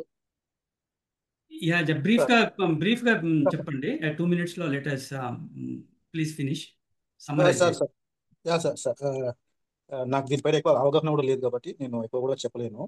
సో ప్రస్తుతం నేను అనుకునే విధానం ఏంటంటే, ఇప్పుడు ఆల్రెడీ 6 లక్షల కోట్లు, సుమారు 6 లక్షల కోట్లు అప్పు ఉందని తెలిసిన కాంగ్రెస్ గవర్నమెంట్కి ముందే తెలిసి కూడా ఈ హామీలు వాళ్ళు ఇవ్వడం జరిగింది. సో అంటే వీళ్ళకి ప్రీ ప్లాన్ గా వీళ్ళ పార్టీని కాపాడడానికి వీళ్ళు, వాళ్ళ పార్టీని కాపాడుకోవడానికి వాళ్ళు అట్లా చేస్తారు తప్ప, స్టేట్ ఇంత ఫైనాన్షియల్ క్రైసిస్ ఉంది, దీనికి సంబంధించి ఎట్లా డెవలప్మెంట్ చేయాలనే విషయం పైన ఎక్కడ కూడా దీనిపైన డిస్కషన్ జరగట్లేదు. అంటే దీనిపైన ముందు ముందు ఏదైనా వాళ్ళు డెవలప్మెంట్ చేసే ప్రయత్నాలు కూడా లేవు. ఎగ్జాంపుల్, నేను ఇక్కడ రీసెంట్ గా ఇక్కడ లోకల్లో ఉన్న స్కూల్ విజిట్ చేస్తే 200 మంది స్టూడెంట్స్ ఉన్నారు గవర్నమెంట్ స్కూల్లో. ఒకటే టాయిలెట్ ఉంది సార్. అంటే ప్రభుత్వం ఎంత నిర్లక్ష్యం చేస్తుంది ఈ విద్యా వ్యవస్థ పైన కానీ, తర్వాత ఈ హెల్త్ కేర్ సిస్టమ్ పైన కానీ. అంటే ఎక్కడ కావాల్సిందో, ఎక్కడ రిక్వైర్మెంట్ ఉందో అక్కడ ఆ ఉచితాలు కానీ ఏవైతే ఇవ్వాల్సినాయో అక్కడ ఇవ్వకుండా అసలు అన్నెసెసరీగా ఇస్తుంది గవర్నమెంట్. సో నేను అనేది ఏంటంటే, ఎక్కడైతే అన్నెసెసరీగా ఉందో, ఇప్పుడు ఎగ్జాంపుల్ బస్సుకు సంబంధించి ఏవైతే ఉచితాలు ఉన్నాయో, సో దానివల్ల పెద్ద ప్రయోజనాలు కూడా లేవు అనుకుంటున్నా. సో అక్కడ ఆపేసిన తర్వాత ఇప్పుడు ఈ గృహలక్ష్యం కింద కరెంట్ బిల్ అని వచ్చేసింది. సో కొన్ని స్కీమ్స్ ఏవైతే కాంగ్రెస్ గవర్నమెంట్ ఇచ్చిందో వాటిని కొంచెం వాళ్ళు డ్రాబ్యాక్ చేసినా కూడా అట్లీస్ట్ కొంచెమైనా ఈ బడ్జెట్ సంబంధించి కొంచెమైనా వాళ్ళు సేవ్ చేయగలుగుతారని అనుకుంటున్నా. బట్ వీళ్ళైతే ఇప్పుడు ఎంతవరకు 6 లక్షలు అప్పు ఉందని చెప్పి ఎన్నోసార్లు ప్రతిసారి సభలో మాట్లాడుతున్నారు తప్ప, ఎక్కడ కూడా మీరు రికవర్ చేసి ఆ ఛాలెంజ్ మీరు చేయలేరు. ఓన్లీ మాటల వరకే జరుగుతున్నాయి తప్ప, మీరు దాన్ని ప్రూవ్ చేసి ఒకసారి అమౌంట్ మొత్తం రికవర్ చేయగలిగితే మళ్ళీ స్టేట్ ఇప్పటిలాగా అవుతుందని అనుకుంటున్నాను. అంతే sir. Thank you so much. Yeah thank you Narendra గారు ఫర్ బ్రీఫ్లీ టెలింగ్. అయితే ఇక్కడ సో ఐ థింక్ మన వక్తలు ప్రొఫెసర్ మొహమ్మద్ ఖాన్ కానీ, ద గ్రేట్ మన సీనియర్ జర్నలిస్ట్ పాషం యాదగిరి గారు అండ్ డాక్టర్ మహేష్ బండా, నయనాల గోవర్ధన్ గారు, సో మిశ్రమ అభిప్రాయాలు వ్యక్తపరిచిండు. మంచి మంచి సూచనలు కూడా మనకు అందినాయి. ప్రభుత్వ లోపమా ప్రజల లోపమా అంటే, సో ఇక్కడ మన వక్తలు చెప్పిన దాని ప్రకారం ఏంటంటే రెండిట్లోనూ లోపం ఉంది. మామూలుగా దీని మీద కూడా చాలా స్టడీలు ఎట్లా జరిగినాయి అంటే, బాధ్యతాయుతమైన ప్రభుత్వం రావాలంటే బాధ్యతాయుతమైన ప్రజలు కూడా ఉండాలి. మనం ప్రజలు బాధ్యతాయుతమైనటువంటి లీడర్స్ను, నాయకులను మనం ఎన్నుకోకుంటే, ఓ రియల్ ఎస్టేట్ని, నాలెడ్జ్ లేనోని, సమాజం పట్ల అవగాహన లేనోని, ఒక సోషల్ కాన్షియస్ రెస్పాన్సిబిలిటీ లేనోళ్ళను మనము చట్టసభలలో కూర్చోబెడితే వాడు అటువంటి దందాలే చేస్తారు. ఇసుక అమ్ముకుంటారు, మన పాషం యాదగిరి గారు చెప్పినట్టు ఇసుక అమ్ముకుంటారు, గుట్టలు అమ్ముకుంటారు. అంతా దేని మీద అయితే సమాజ అభివృద్ధి జరగాలను దాని మీద జరగకుండా వాళ్ళ అభివృద్ధి కోసమే చేసుకుంటా అంటారు ఇట్లా కదా. సో మనము ముఖ్యమైనది ఏంటంటే, అంటే when I right so many research reports, ఎక్కడైతే ప్రజలు చైతన్యంగా ఉంటారో ఆ దేశం అభివృద్ధి అవుతుంది. సో ప్రజలను ఒక విధమైన ట్రాక్స్లోకి నెట్టేస్తున్నారు. మనం ఎటువంటి వాళ్ళని ఎన్నుకుంటాం? So it's ultimately, in my opinion, it is the responsibility of the civil societies. మన పాషం యాదగిరి గారు చెప్పినట్టుగా ఎలక్టరల్ మ్యాచ్యూరిటీ మన దేశంలో ఎంత ఉందని రీసెంట్గా ఒక ప్రొఫెసర్ని అడిగితే అది ఏ పర్సెంటేజ్ లేదన్నారు. 10% లేదు. ఇప్పుడు అభివృద్ధి చెందిన దేశాలు లాంటి అమెరికాలో 99.9% ఎలక్టరల్ మ్యాచ్యూరిటీ, పొలిటికల్ మ్యాచ్యూరిటీ. ఒక బాధ్యతాయుతమైనటువంటి నాయకులను చట్టసభలో పంపుతారు. బాధ్యత లేనోని, రియల్ ఎస్టేట్ వ్యాపారిని, కబ్జాకోరులను, విధ్వంసకారులను, అసలు పర్యావరణం అంటే నాలెడ్జ్ లేనోని, సస్టైనబుల్ డెవలప్మెంట్ అంటే నాలెడ్జ్ లేనోని. ప్రొఫెసర్ అక్బర్ ఖాన్ గారు చెప్పారు, SOPs, ప్రొసీజర్స్. అసలు ఏ నాలెడ్జ్ లేనోళ్ళను మనము ఒక పెద్ద ఉన్నత స్థాయిలలో మనం ఎన్నుకొని మన తలరాతలు మన దేశాన్ని మార్చమంటే ఎక్కడి నుంచి అవుతుంది కదా. సో ప్రజలు చైతన్యం చేయాలి. పాషం యాదగిరి గారు చెప్పినట్టుగా ప్రజలు చైతన్యం కావాలి. బాధ్యతాయుతమైనటువంటి నాయకులను మనం చట్టసభల్లో కూర్చోపెట్టుకోవాలి. అది లేనంత కాలం మనం పరిపాలనకి ఇట్లనే ఉంటుంది. కాబట్టి మేజర్ పార్ట్ ఇది ప్రజల లోపమే అని నా వాదన. మనం కరెక్ట్ని ఎన్నుకున్నప్పుడు వాడు ఎట్లా ఆలోచిస్తారండి? వాడిని దున్నపోతుని తీసుకుపోయి పెద్ద సీట్లో కూర్చోబెడితే వాడు దున్నపోతులాగానే బిహేవ్ చేస్తారు వాడు కదా. ఇప్పుడు మనం ఒక చిన్న కుటుంబం బడ్జెట్ తీసుకుంటే మన ఆదాయం ఎంత, మన ఖర్చు ఎంత, మన ఆదాయానికి మించి మనం అప్పులు ప్రతి నెలలో చేసుకుంటా పోతామా? It is also the same as ఒక నేషన్. ఇట్స్ ఎ ఫ్యామిలీ, ఒక బిగ్గెస్ట్ ఫ్యామిలీ. ఇప్పుడు ఒక మన మన నయనాల గోవర్ధన్ గారు చెప్పినట్టుగా కాళేశ్వరం ప్రాజెక్టు, కొన్ని ప్రాజెక్టులు ఇవ్వడం వల్ల ఒక్క కుటుంబం పేరు చెప్పదలుచుకోలేదు, వాడు 5 billion ఆస్తికి ఎదిరిండు. ఆర్థిక అసమానతలు, సోషల్ అసమానతలు కాన్స్టిట్యూషనల్ అథారిటీ క్యాగ్ రిపోర్ట్ చేస్తున్నాడు అసలు ప్రాక్టీసెసే బడ్జెట్ ఫైనాన్షియల్ ప్రూడెంట్ ప్రాక్టీసెసే అవలంబిస్తలేరని చెప్పి. అంటే మనం ఎటువంటి వాళ్ళని మనం కూర్చోబెడతాను? ఇర్రెస్పాన్సిబుల్ పర్సన్స్ కూర్చోబెడతాను, సమాజం పట్ల అవగాహన లేనటువంటి వాళ్ళని కూర్చోబెట్టుకుంటాను. So where is the fault? Where is the fundamental root cause? ప్రజల ఆలోచనలోనే ఉన్నది. ప్రజలు are irresponsible now in choosing their right persons. మనం రైట్ పర్సన్స్ చూస్ చేసుకుంటే రైట్ పాలసీస్ వస్తాయి, రైట్ థింకింగ్ ఉంటుంది. ఇప్పుడు పాలసీస్ ఎక్కడ చేస్తున్నారు? చట్టసభల్లో పాలసీస్ చేస్తున్నారు, చట్టాలు చేస్తున్నారు. మనం అక్కడనే దున్నపోతుగాలను హౌలగాలను కూర్చోబెడితే మరి ఎట్లా అవుతుంది? పాలసీస్ ఎక్కడి నుంచి వస్తాయి? చట్టాలు ఎట్లయితాయి? మంచి పనులు ఎట్లా జరుగుతాయి? So the fundamental mistake is, నా అభిప్రాయంలో అయితే, ప్రజలు we are not choosing right leaders to the highest positions. కాబట్టి ఈ ఈ లోపాన్ని సరిదిద్దడానికి సివిల్ సొసైటీస్ ఏం చేయాలనేది మనం సీరియస్గా ఆలోచించవలసినటువంటి అభిప్రాయం ఉన్నది. సో ఇందులో మిశ్రమ అభిప్రాయాలు వ్యక్తపరిచినప్పటికీ కూడా, సో నా అభిప్రాయం మీద నేను చెప్పాను. ఇది సిటిజన్స్ డైలాగ్. ఇది దీని అందరినీ మనం ఈ అభిప్రాయాలన్నీ క్రోడీకరించి ఒక మంచి డెసిషన్ తీసుకొని దీన్ని మనము ప్రజల్లోకి తీసుకుపోవాలనే ఆలోచనతో ఈ యొక్క ఈవెంట్ చేయడం జరిగింది. ఇంకెవరైనా వక్తలు మాట్లాడుతున్నారా? Couple of minutes. Anyone wants to speak? Ramesh గారు, నేను నా అభిప్రాయాన్ని తెలియజేసుకుందాం అనుకుంటాను బిఫోర్ ఎండింగ్ దిస్ సెషన్. నేను చెప్పవచ్చా? థ్యాంక్ యూ అండి, నాకు ఈ అవకాశం ఇచ్చినందుకు. ఇక్కడ ఖచ్చితంగా ప్రభుత్వ లోపము ఉంది, ప్రజల లోపం కూడా ఉంది. అయితే ఒక పరంగా చూస్తే ప్రజలు పన్నులు కట్టకుండా ప్రభుత్వమే ఉద్దేశిస్తుంది. అంటే ప్రభుత్వం అధిక పన్ను శాతాన్ని పెట్టేసి, అధిక పన్ను కట్టలేనంత పన్ను శాతం పెట్టి ప్రజల్ని ఇల్లీగల్ వేలో వెళ్ళేలాగా చేస్తుంది. ఉదాహరణకు నేను చెప్పదలుచుకుంటే, ఒక రిజిస్ట్రేషన్ ఆఫీస్లో ఈరోజు మనము చూసినట్లయితే గవర్నమెంట్ వాల్యూ కాకుండా పబ్లిక్ వాల్యూకి అందరూ ల్యాండ్ సేల్ చేస్తారు, కానీ రిజిస్ట్రేషన్ మాత్రం గవర్నమెంట్ వాల్యూకి మాత్రమే జరుగుతుంది. ఎందుకు అంటే రిజిస్ట్రేషన్ జరిగే టైంలో 7.5% ఆఫ్ ద అమౌంట్ ఎంతైతే ఉందో, ఎంతైతే మనం రిజిస్ట్రేషన్ చేపిస్తున్నామో దాంట్లో 7.5% ఆఫ్ ద మనీ ట్యాక్స్ రూపంలో గవర్నమెంట్కి కట్టాలి. ఈ 7.5% అనేది ఒక సాధారణంగా చూసినప్పుడు అది కామన్ గా అనిపిస్తుంది, కానీ ఎప్పుడైతే మధ్యస్థాయి పేద వర్గాలు ఉన్నారో అదొక పెద్ద భారం లాగా కనిపిస్తుంది. ఉదాహరణకు ఒక 10 lakhs వర్త్ ఏదైనా ప్రాపర్టీ కొంటే 75,000 రూపీస్ గవర్నమెంట్ కట్టాలి అని అన్నప్పుడు వారు ఖచ్చితంగా ఏమవుతున్నారంటే ఇల్లీగల్ వేని చూస్ చేసుకోవడానికి ప్రభుత్వమే ప్రజల్ని ప్రేరేపిస్తుంది. 75,000 కట్టకుండా నేను ఏం చేస్తాను, ఎక్కడో ఒక చోట కరప్షన్ ఇచ్చేసి, గవర్నమెంట్ ఆఫీసులో కరప్షన్ ఇచ్చేసి అది 1 lakh 2 lakh రిజిస్ట్రేషన్ చేసుకొని అంతవరకు ఎంత అమౌంట్ అవుతుందో ఆ అమౌంట్ నేను మిగిల్చుకుందాం అని చెప్పేసి ప్రజలు కూడా ఆలోచిస్తున్నారు. ఇక్కడ ప్రజలు అలా ఆలోచించడానికి గల కారణం ఏంటి అంటే accountability, lack of accountability from the leaders. నాయకులలో జవాబుదారితనం, పారదర్శకత, అకౌంటబిలిటీ అనేది లేదు. వారు ఎంత బడ్జెట్ పెడుతున్నారు, అది ఎంత మేరకు ఉపయోగపడుతుంది, ఎంత నిస్వార్థంగా ఉన్నారు, ఎంత నిజాయితీగా ఉన్నారని ప్రజలకి చెప్పేలా నాయకులు లేరు. ప్రజలకు కూడా అర్థమైంది, ఎలాగో నాయకులు తింటారు, నాయకులకు వాళ్ళు ఏదో స్కామ్ అని చెప్పి వారికి ఇచ్చే బదులు మనం ఎందుకు కడుపు నిండా తినకూడదు అనే ఆలోచన ప్రజల్లో పడిపోయింది. అంటే ప్రజల్ని అసమర్థులుగా ప్రభుత్వాలే చేస్తున్నాయి. ఈ ప్రభుత్వాలు, ప్రజా నాయకులు ప్రజల్ని అసమర్థ ధోరణులకు వెళ్ళాలనే దిశగా మారుతుంది. Not only in the registrations, ప్రతి గవర్నమెంట్ ఫీల్డ్ లో కూడా ఈ టాక్సేషన్ ఏదైతే ఉందో అదన్నీ కూడా ప్రజలకు భారం పడేలాగా ఉంది. సో నా తరపున నేను ఒక సజెషన్ లాగా, అంటే విభిన్న ఎక్స్పర్ట్స్ నుంచి నేను చూసిన దాని పరంగా తెలిసింది ఏంటంటే, in case of high tax కట్టడం కన్నా సాధారణ ప్రజలు కూడా కట్టే విధంగా ట్యాక్స్ ని ఇంప్లిమెంట్ చేయగలిగితే, ఫర్ సపోజ్ ఒక 1,000 రూపీస్ అలా బేస్ ప్రైస్ కానీ అలా పెట్టగలిగితే ఎక్కువ మంది ట్యాక్స్ పేయర్లు ఇక్కడ వస్తారు, ఎక్కువ మంది ట్యాక్స్ పేయర్లు ఇక్కడ వచ్చే అవకాశం ఉంటుంది. ఈ చిన్న చిన్న అమౌంట్లు ఎక్కువ, అంటే ఇది కాంపౌండ్ ఇంట్రెస్ట్ లాగా చెప్పబడుతుంది. ఎప్పుడైతే చిన్న చిన్న అమౌంట్ హెవీ పీపుల్ కడతారో ఈ మల్టిప్లికేషన్ లో ఆ రెవెన్యూ అనేది చాలా ఎక్కువ జనరేట్ అవుతుంది. ఇది కాంపౌండ్ ఆఫ్ మల్టిప్లిసిటీ అంటారు. సో అంటే ప్రభుత్వం దీన్ని దృష్టిగా పెట్టుకొని ట్యాక్సేషన్ ని తగ్గించాలి.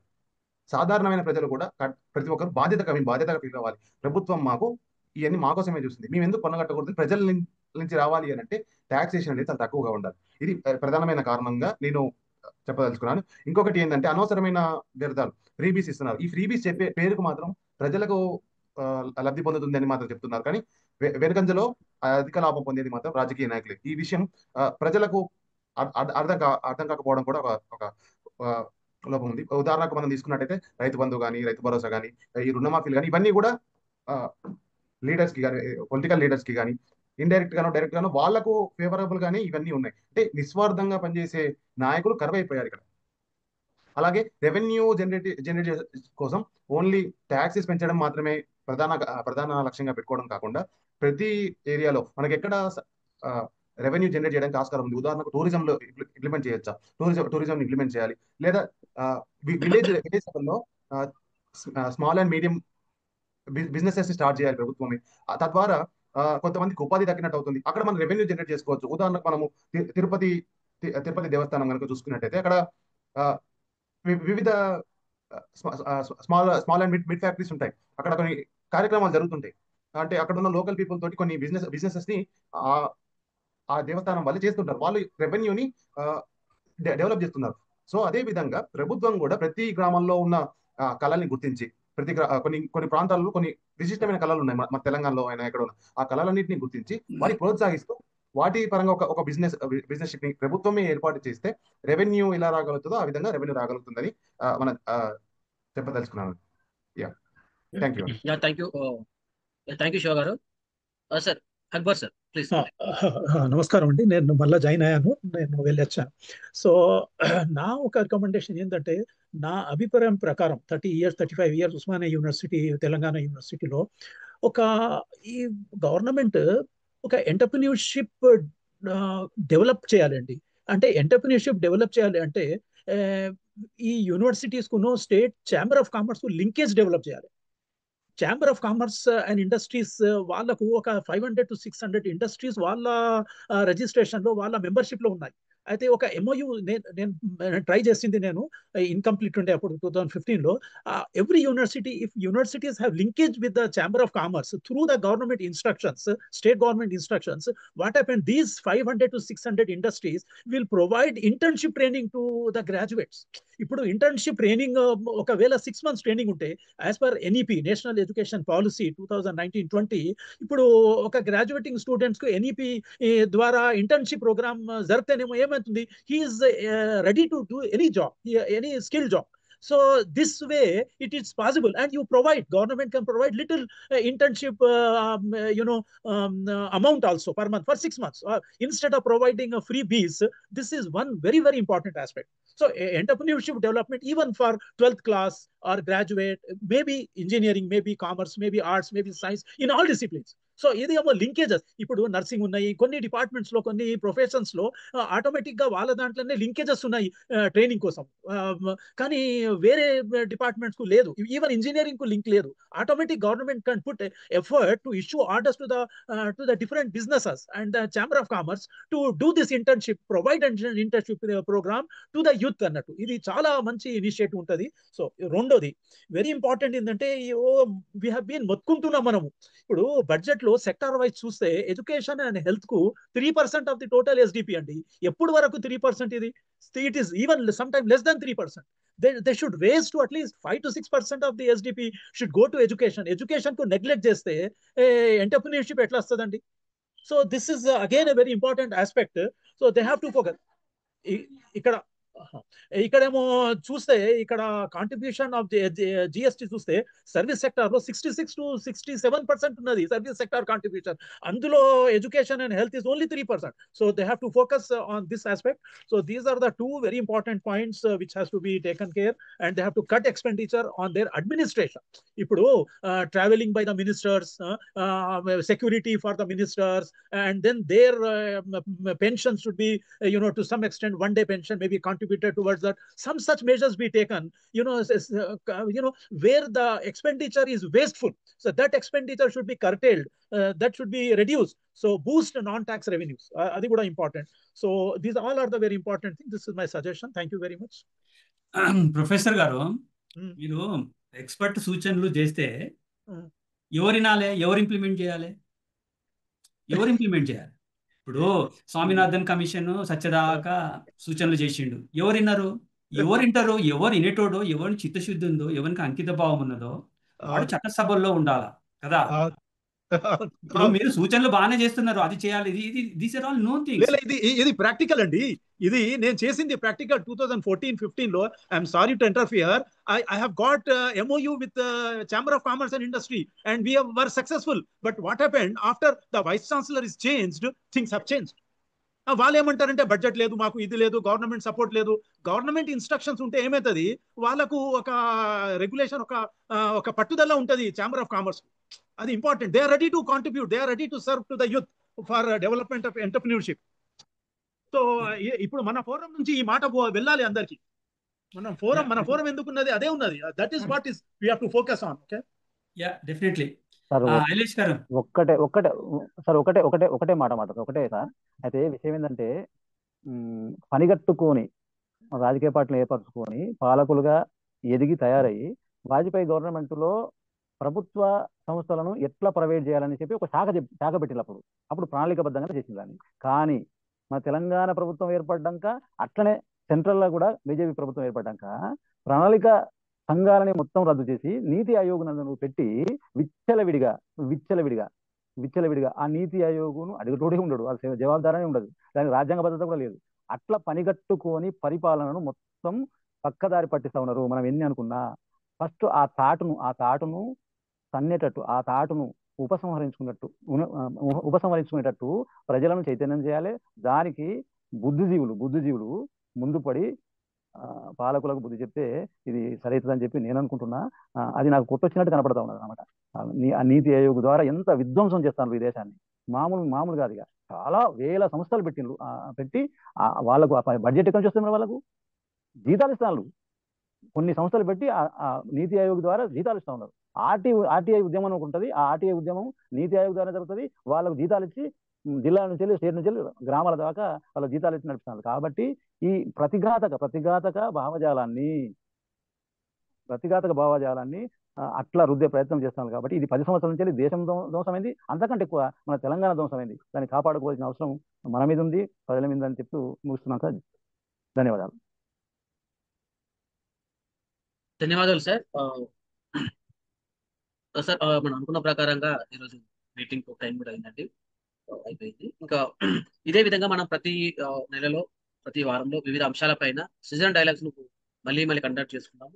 ప్రతిసారి మీ యొక్క అమూల్యమైన సందేశాలను అందించి ప్రజలను చైతన్యవంతం చేయాలని మెంబర్స్ అందరినీ మళ్ళీ కోరుతున్నాను. అదే విధంగా ఈ రోజు మనం మాట్లాడిన వ్యక్తులందరి సారాంశం ప్రకారం ప్రభుత్వంది ఎంత విధంగా తప్పులు ఉన్నాదో ఆ ప్రభుత్వాలను ప్రశ్నించకపోవడం కూడా ప్రజల తప్పే అనే భావన మన వక్తల దగ్గర నుంచి మనకు వచ్చింది. కాబట్టి ప్రజలను చైతన్యవంతం చేస్తూ ప్రభుత్వాలను ప్రశ్నించాలని ప్రతి ఒక్కరిని పేరున కోరుకుంటూ ఈ రోజు ఈ సిరీస్ డైలాగ్ ను ముగించాలని కోరుకుంటున్నాను. ధన్యవాదాలండి అందరికీ పేరున మరొకసారి ప్రత్యేక ధన్యవాదాలు. ధన్యవాదాలు. Thank you all friends. Thank you all dear friends.